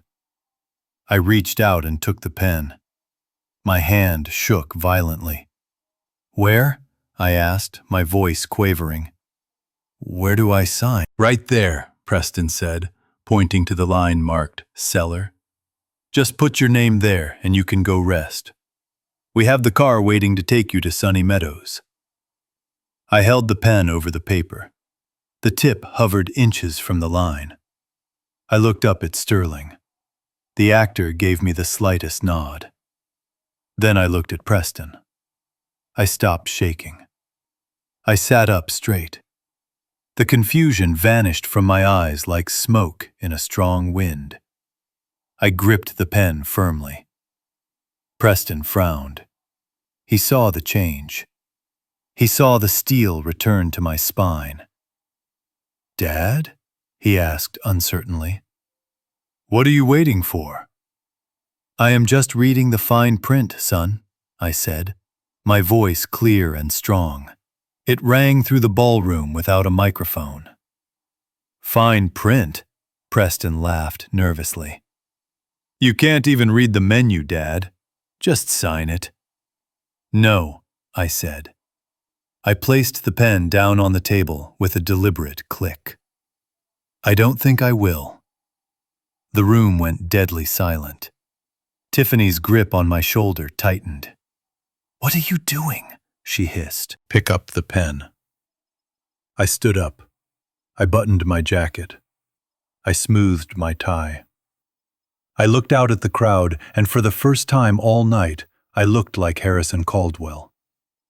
I turned to Mr. Sterling. "Mr. Sterling," I said loudly, "before we proceed, I think there is a misunderstanding about the ownership structure of this deal." Preston stepped forward, his face flushing red. "Dad, sit down. You are making a scene." "Mr. Sterling, please excuse him." Sterling stood up. He ignored Preston. He looked directly at me. "There is no misunderstanding, sir," Sterling said, reaching into his briefcase again. He pulled out a single sheet of paper. It was the transfer certificate from Delaware. "Preston, what is this?" Preston snapped, snatching the paper from Sterling's hand. I watched him read it. I watched the color drain from his face. I watched his knees buckle. "It says," I said, my voice cold as the grave, "that Nexus Capital was purchased this morning by a private trust." Preston looked up at me. His eyes were wide with terror. "Who?" he whispered. "Who bought it?" I smiled, and this time it was a shark's smile. "Turn the page, Preston." He turned the page. He saw the signature at the bottom. I watched his lips move as he read the name. Harrison Caldwell. I leaned in close to him, so close I could smell the fear coming off him. "I am the buyer, Preston. You were trying to sell my company. To me." Preston stared at me for a second, his mouth slightly open as my declaration hung in the air. But then a look of pity washed over his face. He shook his head and let out a short, condescending laugh that was meant to reassure the nervous investors in the room. He turned to the crowd and gestured at me with his palm open. "You see, everyone," he said, his voice oozing with fake sympathy. "This is exactly what I was talking about. My father thinks he is the buyer. He is confused. He is living in a fantasy world. It is the dementia talking." He turned back to me and lowered his voice to a whisper that was sharp as a razor. "Dad, sit down and stop embarrassing yourself. You don't own anything. You can't even buy a sandwich without my permission. Now let the adults do business." He turned his back on me, dismissing me completely. He thought my claim was just the rambling of a senile old man. He was so arrogant, so sure of his victory, that he didn't even pause to consider if I was telling the truth. He turned to Mr. Sterling, the man playing the part of the Nexus representative perfectly. "I apologize for the interruption, Mr. Sterling," Preston said, smoothing his tie. "Let us conclude this. I want to get the paperwork signed so we can get him the medical attention he obviously needs." Sterling didn't smile. He adjusted his glasses and pushed the heavy contract across the table. "As you wish, Mr. Caldwell," Sterling said. "However, before you sign the final transfer of assets, please review Appendix C on page 40. It details the executive compensation package we discussed privately." Preston's eyes lit up. This was what he had been waiting for. The bribe. The kickback. He flipped the pages greedily, his fingers trembling slightly with anticipation. I watched him from my standing position. I knew exactly what was written on that page, because I had dictated every single word to Jameson at 4 a.m. while drinking stale coffee. Preston's eyes scanned the page and stopped at the paragraph halfway down. I could see the reflection of the text in his eyes, but more importantly, I saw the reflection of the number. $5 million. The clause was simple. It stated that upon the successful sale of Caldwell Logistics to Nexus Capital, the selling CEO, which was Preston, would receive a consulting fee of $5 million, deposited directly into a numbered Swiss account of his choosing. This fee was to be kept confidential and was separate from the purchase price of the company. In the legal world, this is called a kickback. In the criminal world, it is called embezzlement. By signing a contract that gave him a secret personal profit at the expense of the company's shareholders, he was committing a felony. He was proving intent to defraud. But Preston didn't see a felony. He saw a yacht. He saw a vacation home in Aspen. He saw the freedom to leave Tiffany if he wanted to. He saw pure, unadulterated cash. He was so mesmerized by the $5 million figure that he completely ignored the paragraph immediately preceding it. The paragraph that Jameson had inserted in a slightly smaller font. I recited the words in my head as I watched him read. The seller hereby assumes unlimited personal liability for any and all financial discrepancies found in the company records post-acquisition. In the event of fraud, embezzlement, or misrepresentation of assets, the seller agrees to forfeit all personal assets, including real estate investments and liquid cash, to satisfy the buyer's claims. Furthermore, the seller waives the protection of the corporate veil. It was a death sentence. It meant that if the company books were cooked, which they were, Preston would not just lose his job. He would lose everything he owned. He would be stripped naked by the law. But he didn't read it. He didn't even glance at it. His eyes were glued to the prize. "Is this acceptable, Mr. Caldwell?" Sterling asked, his voice flat. Preston looked up, a wide grin spreading across his face. "It is more than acceptable. It is perfect." Tiffany leaned over his shoulder, reading the number. Her breath hitched. 5 million. She squeezed his arm, her nails digging into his suit jacket. "Sign it," she whispered. "Sign it before they change their minds."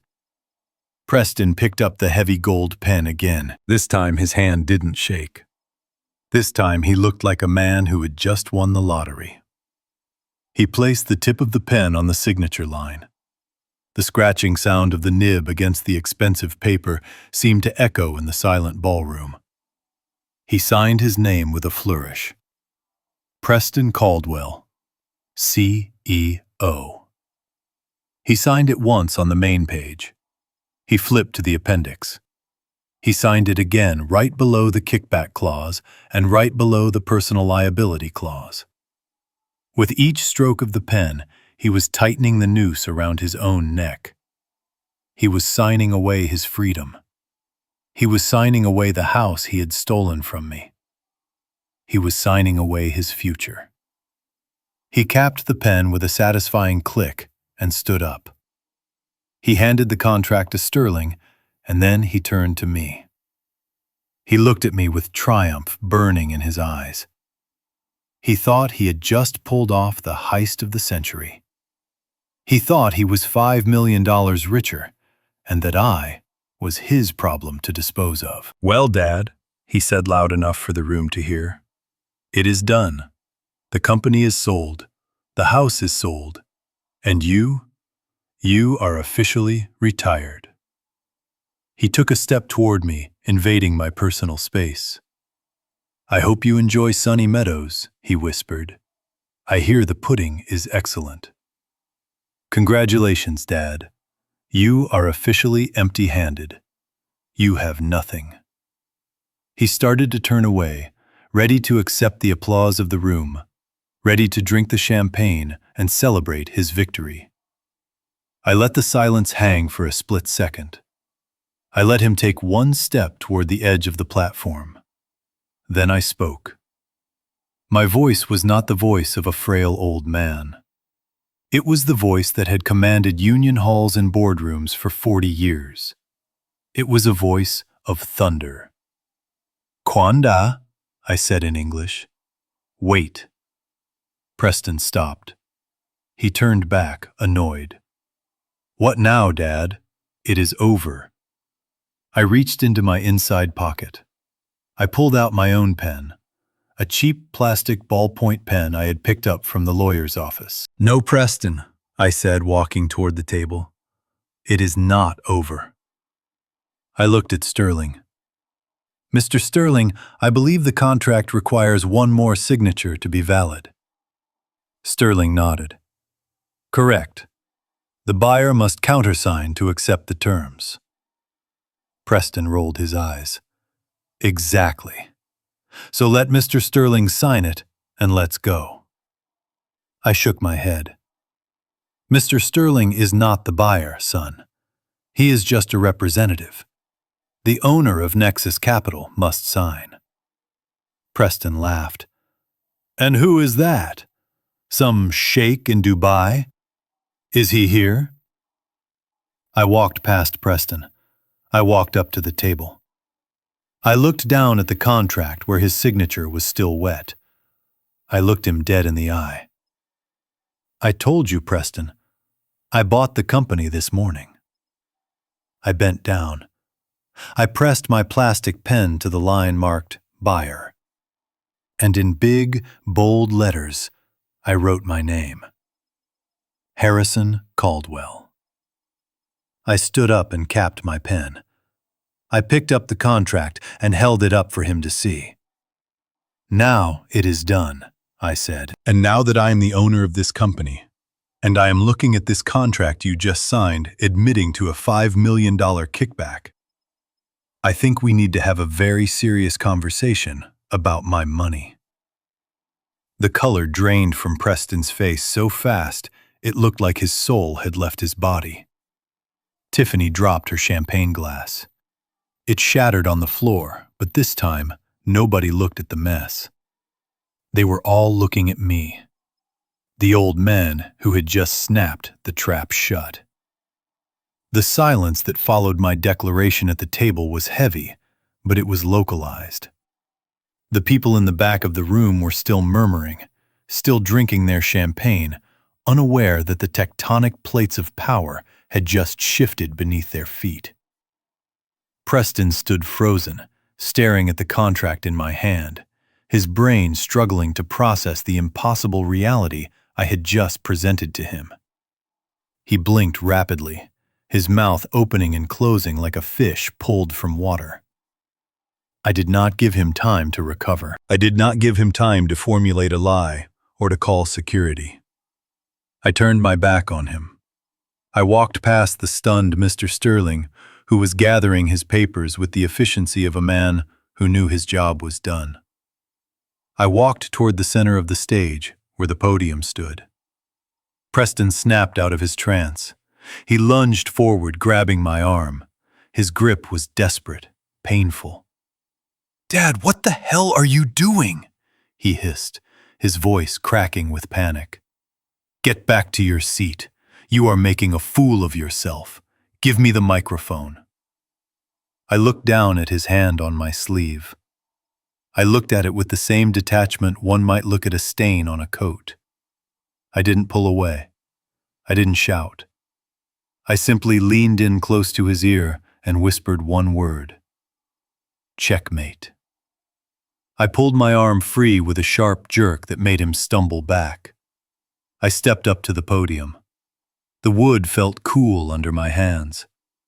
I looked out at the sea of faces. 300 of Chicago's elite.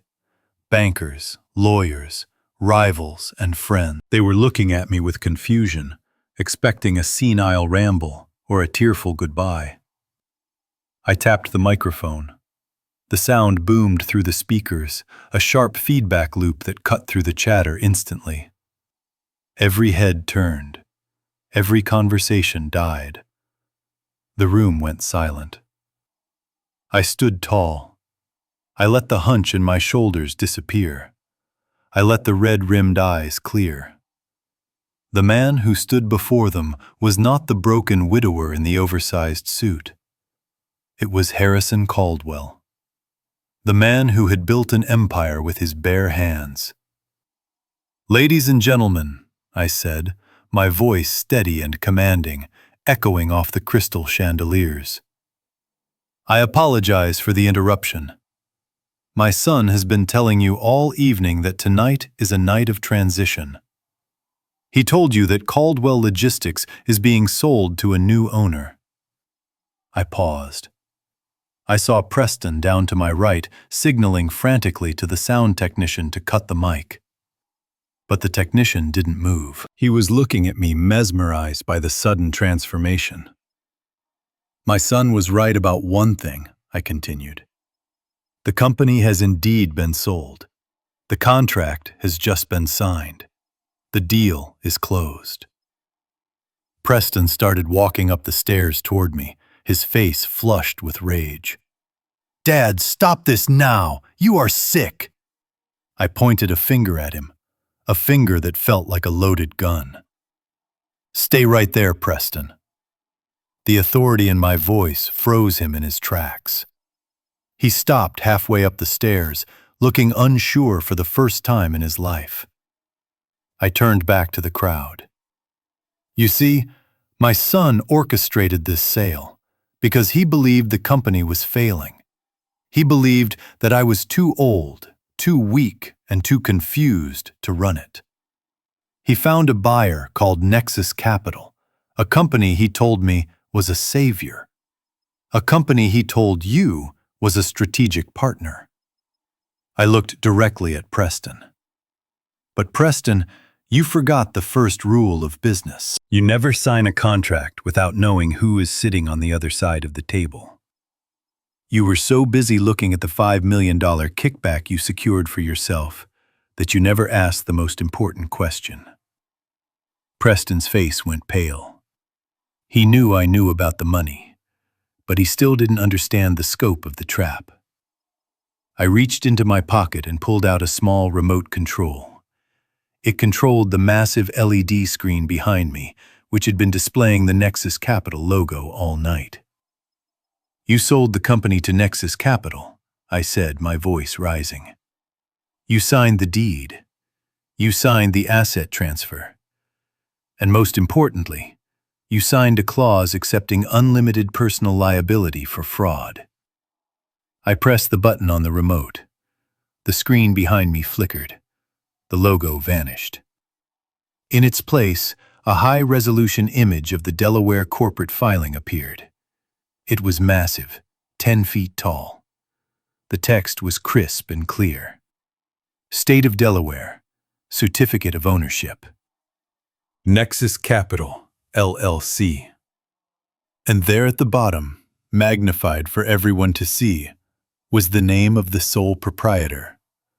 The name of the man who now owned every truck, every warehouse, and every brick of the Caldwell empire. Harrison Caldwell. The collective gasp from the audience sucked the air out of the room. It was a physical sound, a wave of shock that rippled from the front row to the back. I turned to Preston. He was staring at the screen. His eyes were wide, enormous circles of white in a face that had turned the color of ash.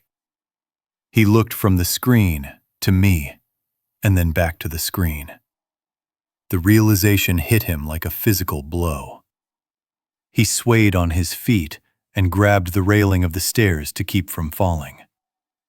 "You," I heard him whisper. "It was you."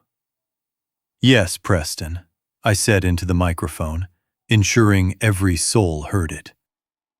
"I am the buyer. I used my own money to buy the shell company you tried to hide behind. You didn't sell the family business to strangers. You sold it back to me. And in doing so, you just signed a confession admitting to embezzlement and fraud." I took a step closer to the edge of the stage, looking down at him. "You tried to steal my house. You tried to steal my legacy. You tried to put me in a home and forget I existed. But you forgot one thing, son. You were playing a game that I invented." The silence in the room was absolute. No one moved. No one breathed. It was the kind of silence that usually accompanies execution. Tiffany was standing at the bottom of the stairs. Her hand was frozen halfway to her mouth. She was holding a glass of expensive red wine.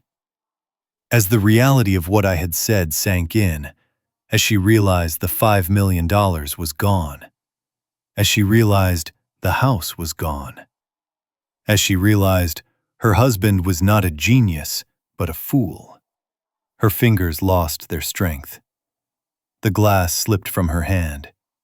It hit the marble floor with a sound that seemed as loud as a gunshot. The crystal shattered, sending shards and red liquid exploding across the pristine white hem of her dress, looking like a spray of blood. She didn't look down. She just stared at me, terror filling her eyes. I looked at her. I looked at Preston. And then I looked out at the crowd. "The show is over," I said quietly, putting the microphone back on the stand. "But the justice is just beginning."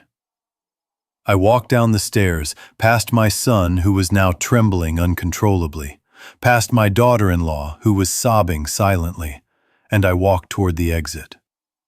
The crowd parted for me like the Red Sea. They didn't look at me with pity anymore. They looked at me with fear and respect. I was Harrison Caldwell, and I had just taken back my world. The heavy double doors at the back of the ballroom swung open with a solemn thud that echoed through the silent room. Jameson walked in. He did not walk like a man entering a party. He walked like a general entering a conquered city. Behind him marched the phalanx of 6 men and women in dark suits carrying briefcases. They were not police officers. They were something far more terrifying to a man like Preston. They were forensic accountants and federal auditors. Preston looked at them, and then he looked back at me. The color had not returned to his face. He looked like a man who had just seen the guillotine blade gleaming in the sunlight. "Who are they?" Preston whispered, his voice trembling so much it was barely audible over the hum of the air conditioning. "They are the cleaning crew," I said into the microphone, ensuring every investor in the room heard me. I stepped down from the podium and walked toward the table where Preston was still clutching the edge of the tablecloth. I looked him in the eye. I didn't see my son anymore. I saw a cancer that needed to be cut out. "Preston Caldwell," I said, my voice calm and deadly. "As the sole owner of Nexus Capital, and by extension the new owner of Caldwell Logistics, I am exercising my first executive order." Preston tried to stand up straighter, tried to salvage some shred of dignity in front of the watching crowd. "You can't do this, Dad. I am the CEO. I have a contract." I laughed. It was a short, sharp sound. "You had a contract, Preston, but you just violated every fiduciary duty listed in it. You see that clause regarding the $5 million kickback you just signed for?" I pointed to the papers scattered on the table. "That is undeniable proof of insider trading and embezzlement. You accepted a bribe to sell the company below market value. That is gross misconduct." I leaned in closer. "You are fired, Preston. Effective immediately. Get out of my chair." The room gasped again. To see a father fire his son publicly was a spectacle none of them had ever witnessed. But I wasn't done.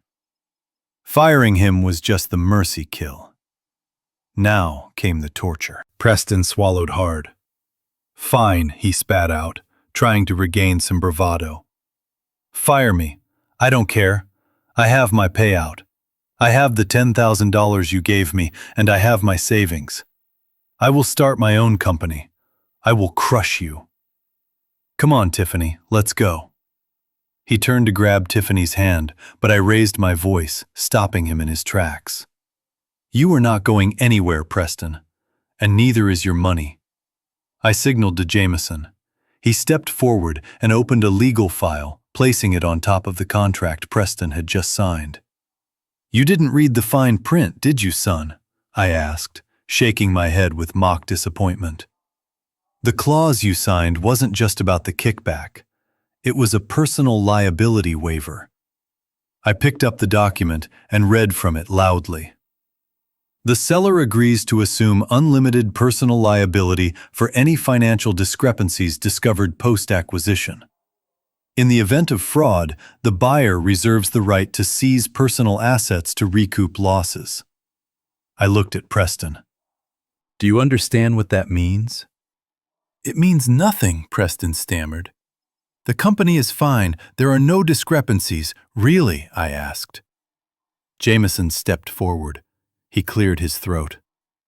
"Mr. Caldwell," Jameson said, addressing Preston formally, "we have just completed a preliminary audit of the company accounts.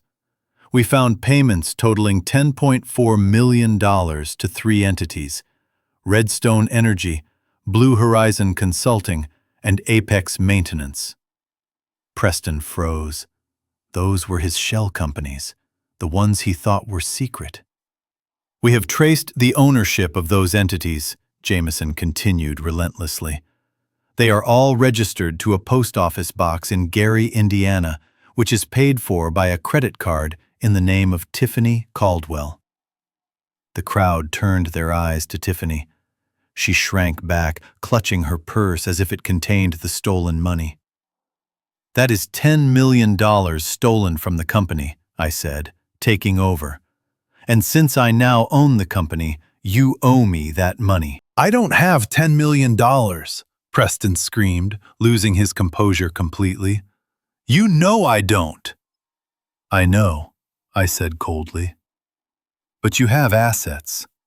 I started counting them off on my fingers, pacing around him like a predator circling wounded prey. You have a penthouse in the Gold Coast, valued at $2 million. That is mine now. Preston shook his head. No, it is in my name.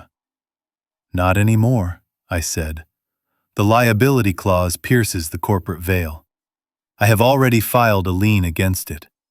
The locks are being changed as we speak. I took another step. You have a vacation home in Lake Geneva, valued at $1.5 million. Mine. Preston was breathing fast, hyperventilating. You have a portfolio of stocks. Mine. You have 2 Teslas and a Porsche in the garage. Mine. I stopped right in front of him. And that $5 million kickback you thought you were getting? That transaction has been flagged as fraudulent. The bank has frozen it. You will never see a dime of it. I leaned in so close our noses were almost touching. You are not just fired, Preston. You are bankrupt. You are negative $10 million in debt. You are walking out of here with less than I had when I walked out of my house yesterday. I had $50. You have nothing. Preston looked around the room looking for an ally, looking for a lawyer, looking for anyone to tell him this was a nightmare. But no one moved. The sharks in the room knew the law. They knew he had signed his own death warrant. He was toxic. He was finished. He slumped against the table, his legs finally giving out. He looked up at me with tears streaming down his face. "Dad, please," he whimpered. "I am your son. You can't leave me with nothing." I looked down at him. I felt a flicker of the old fatherly love, a tiny spark of pity. But then I remembered the eviction notice. I remembered the funeral. I remembered the cold wind on my face as I stood locked out of my own home. "I didn't leave you with nothing, Preston," I said softly.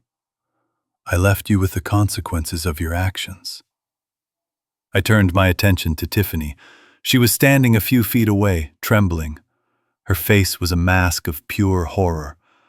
But it wasn't horror at what had happened to her husband. It was horror at the realization that the ATM machine had just been smashed. "Tiffany," I said, acknowledging her for the first time, "I see you are doing the math." She looked at me, her eyes darting around the room. "Preston is broke," I told her. "He has no house.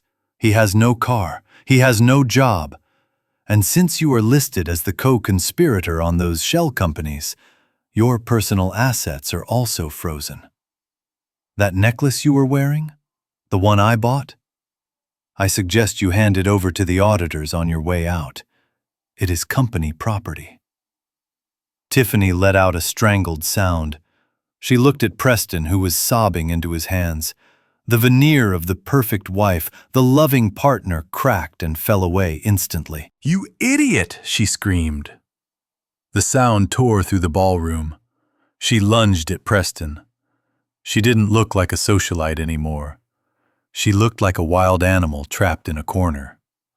She began to hit him, pounding her fists against his back, his head, his shoulders. "You told me this was foolproof," she shrieked, her voice shrill and ugly. "You told me he was senile. You told me we were going to be rich, you stupid, useless coward!" Preston tried to shield himself, cowering away from her blows. "Tiffany, stop, please," he begged. She didn't stop. She grabbed the lapels of his expensive jacket and shook him violently. "You lost everything!" she screamed, spitting in his face. "My house, my money, you lost it all because you couldn't read a contract. I hate you. I never should have married a loser like you." The crowd watched in morbid fascination. The perfect couple, the golden children of Chicago, were tearing each other apart on stage. It was ugly. It was raw. And it was the truth, finally revealing itself. "Security," I said calmly into the microphone. Two large guards stepped out from the shadows. They moved efficiently. One grabbed Tiffany, pulling her off Preston. She was kicking and screaming, cursing my name, cursing Preston's name, cursing the world. "Get off me!" she yelled, thrashing in the guard's grip. "Do you know who I am?" "You are nobody," I said, answering her. "You were a trespasser." The other guard hauled Preston to his feet. He hung limp like a rag doll, his spirit completely broken. He looked at me one last time as they dragged him toward the exit. His eyes were empty. "Dad," he whispered. "Goodbye, Preston," I said. I watched them being dragged out of the ballroom. I watched the heavy doors swing shut behind them, sealing them out of the world of wealth and privilege they had thought was their birthright. The room was silent again, but the air was lighter. The rot had been removed. I turned back to the audience. I adjusted my tie. I smoothed my jacket. "I am sorry for the disturbance," I said. I looked at Mr. Sterling, who was still standing there clutching his briefcase. "Mr. Sterling, I believe we have a company to run." Sterling smiled a genuine smile this time. "Yes, sir," he said. "We certainly do." I looked out at the sea of faces. I saw respect. I saw fear. But mostly, I saw that they understood. Harrison Caldwell was back, and he was not a man to be trifled with. I walked down the steps of the podium. My knee didn't hurt anymore. My back was straight. I felt 20 years younger. Jameson walked up to me and handed me a glass of champagne. "To the Phoenix Trust," he whispered, clinking his glass against mine. I took a sip. It tasted cold and crisp. It tasted like victory. "To the Phoenix," I said. And as the jazz band hesitantly started to play again, I knew that the story of my demise had been greatly exaggerated. I was just getting started. The last of the guests had filtered out, leaving only a few staff members sweeping up the remnants of the evening. But the silence didn't last long. It was broken by the wail of sirens outside, cutting through the cold night air like a knife. The heavy double doors burst open again, and this time it wasn't auditors. It was men in windbreakers with the letters FBI emblazoned on the back. They moved with practiced efficiency. Jameson, standing by my side, gave a small nod. He had done his job perfectly. The evidence of money laundering, the wire transfers to offshore accounts, the tax evasion, it had all been compiled and delivered days ago. Tonight was just the final act. They found Preston slumped in a chair in the lobby, his face buried in his hands. When they pulled him up, he didn't fight. He looked like a ghost. But when the handcuffs clicked around his wrists, the reality of his situation finally pierced through his shock. He looked up and saw me standing at the top of the stairs, watching him. "Dad!" he screamed, his voice cracking. "Dad, help me! Please! You can't let them take me!"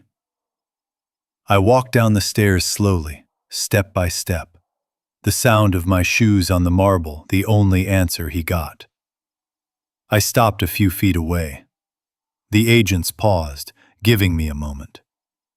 Preston's eyes were wild, filled with tears and desperation. "Dad, please! I'm your son! I'm your flesh and blood! You can't do this to your own family!" I looked at him, searching for the boy I had raised. I searched for the toddler I had taught to walk, the teenager I had taught to drive. But they were gone. In their place stood a stranger who had looked me in the eye at his mother's funeral and handed me an eviction notice. "I didn't raise a thief," I said, my voice quiet but echoing in the large hall. And I certainly didn't raise a man who would throw his own father into the street to buy a yacht.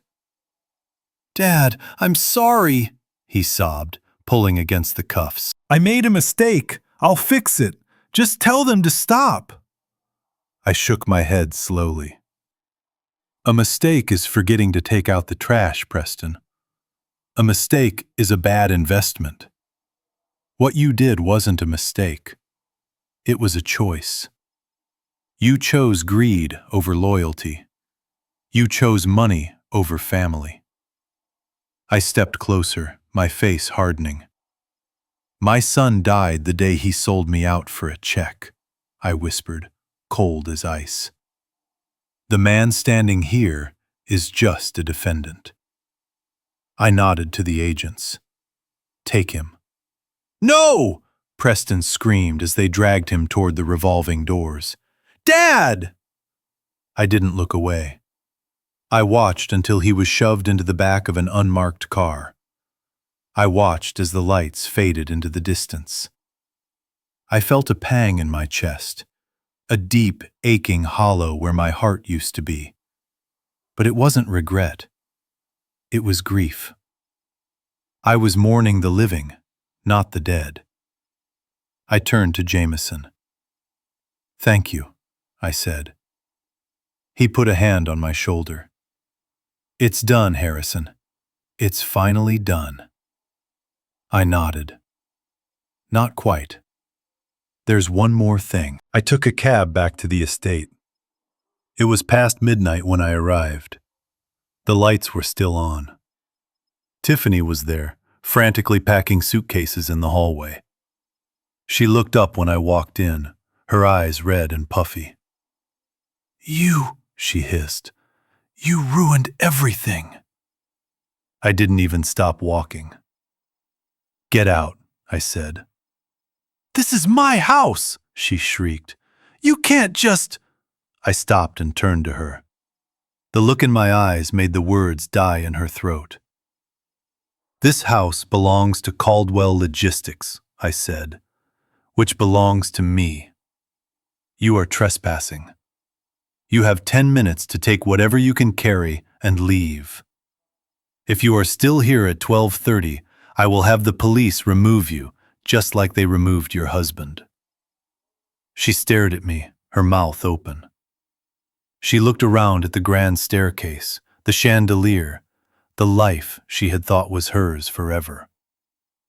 Then she looked at me, and she saw the stone wall she was up against. She grabbed 2 Louis Vuitton bags and ran out the door without another word. I closed the door behind her and locked it. The click of the deadbolt was the most satisfying sound I had ever heard. I was alone. I walked into the living room and sat down in my old armchair, the leather worn and comfortable. The house was quiet. No more screaming, no more lies. Just the ticking of the grandfather clock and the wind outside. I reached for the framed photo on the side table. It was Catherine, smiling in the garden, the sun catching the gray in her hair. I ran my thumb over the glass. "M," I whispered into the silence. "I did it. I took out the trash." I leaned back, closing my eyes. I was tired, bone-deep tired. But for the first time in weeks, I wasn't afraid. I picked up the phone and dialed Jameson one last time. "Harrison, is everything okay?" he asked, sounding worried. "It's fine, Jameson," I said. "I just wanted to give you instructions for the trust." "Okay, I'm listening." "I want 80% of my assets. Everything. The company profits, the real estate, the liquid cash, to go into a new foundation," I said. "The Catherine Caldwell Foundation for the Elderly. I want to build homes, real homes, not warehouses like Sunny Meadows. Places where people can age with dignity." "And the rest?" Jameson asked. "The rest goes into an educational trust for my future grandchildren, if there ever are any." I said. But with a condition. They don't get a dime until they turn 30, and only if they can prove they've built something of their own first. No free rides, not anymore.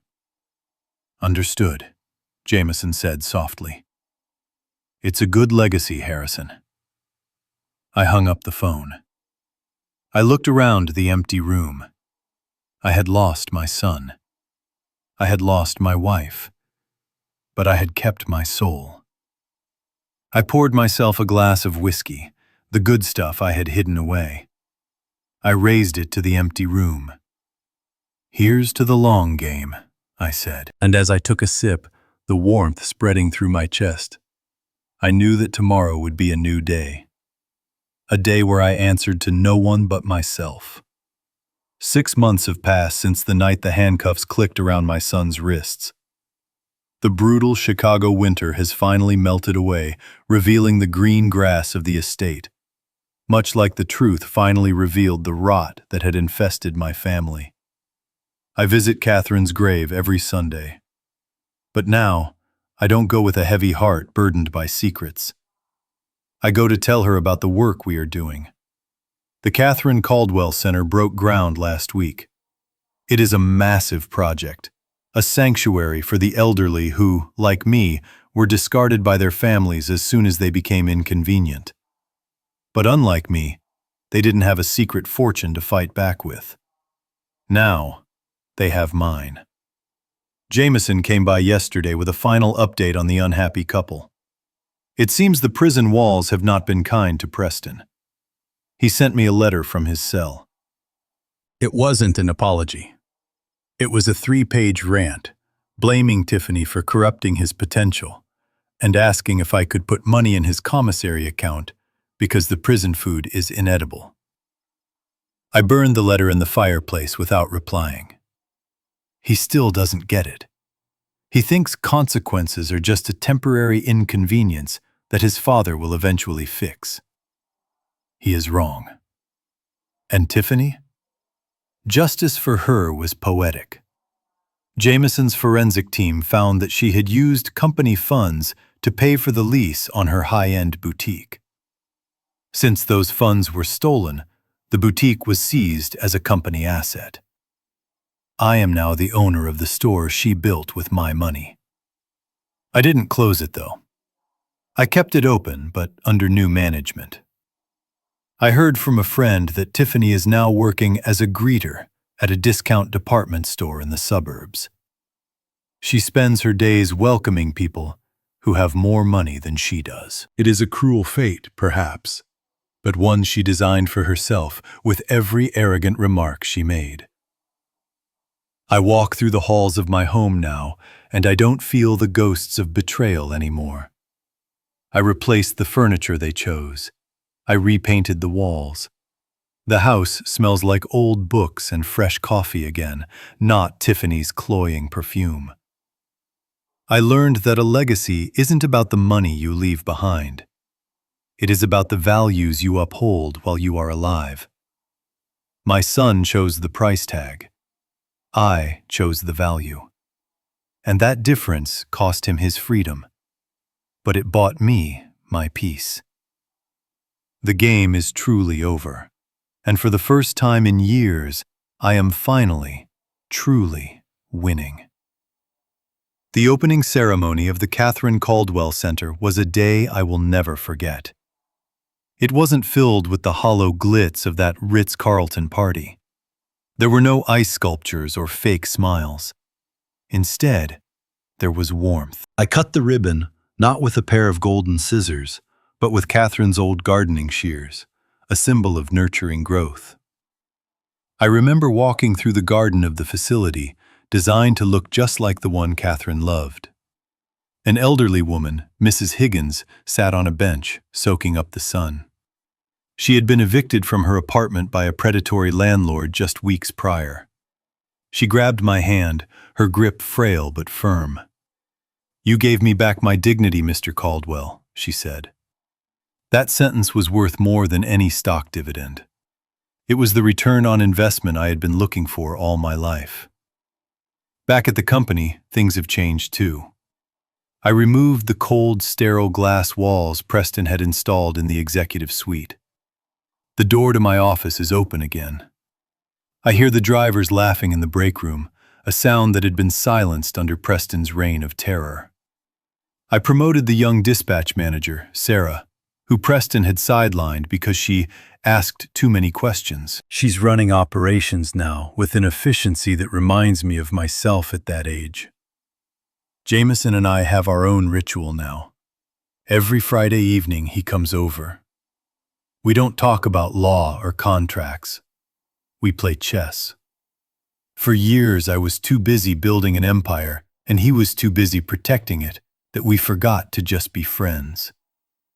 Last week, as he checkmated my king, he looked up and said, "You know, Harrison, for a man who lost his family, you seem to have found a bigger one." He was right. The staff at the center, the loyal employees at logistics, they are my family now. A family built on respect, not blood obligation. I even kept the old truck, the very first one I bought 40 years ago. Preston wanted to scrap it, said it was an eyesore. I had it restored. It sits in the lobby of the new headquarters, a reminder to everyone who walks in. We started from the bottom, and we stay grounded. That humility is what saved me when the sharks came circling. If there is one lesson I have learned from this nightmare, it is this. Loyalty is not in the blood that runs through your veins. It is in the actions you take when no one is watching. Do not assume that family will always have your back, because sometimes they are the ones holding the knife. Protect yourself, protect your legacy, and never apologize for demanding the respect you have earned. If you enjoyed this story and want to hear more about justice being served, please hit that like button and subscribe to the channel. Let me know in the comments if you have ever had to make a tough choice to protect your own dignity. Stay strong, and I will see you in the next story.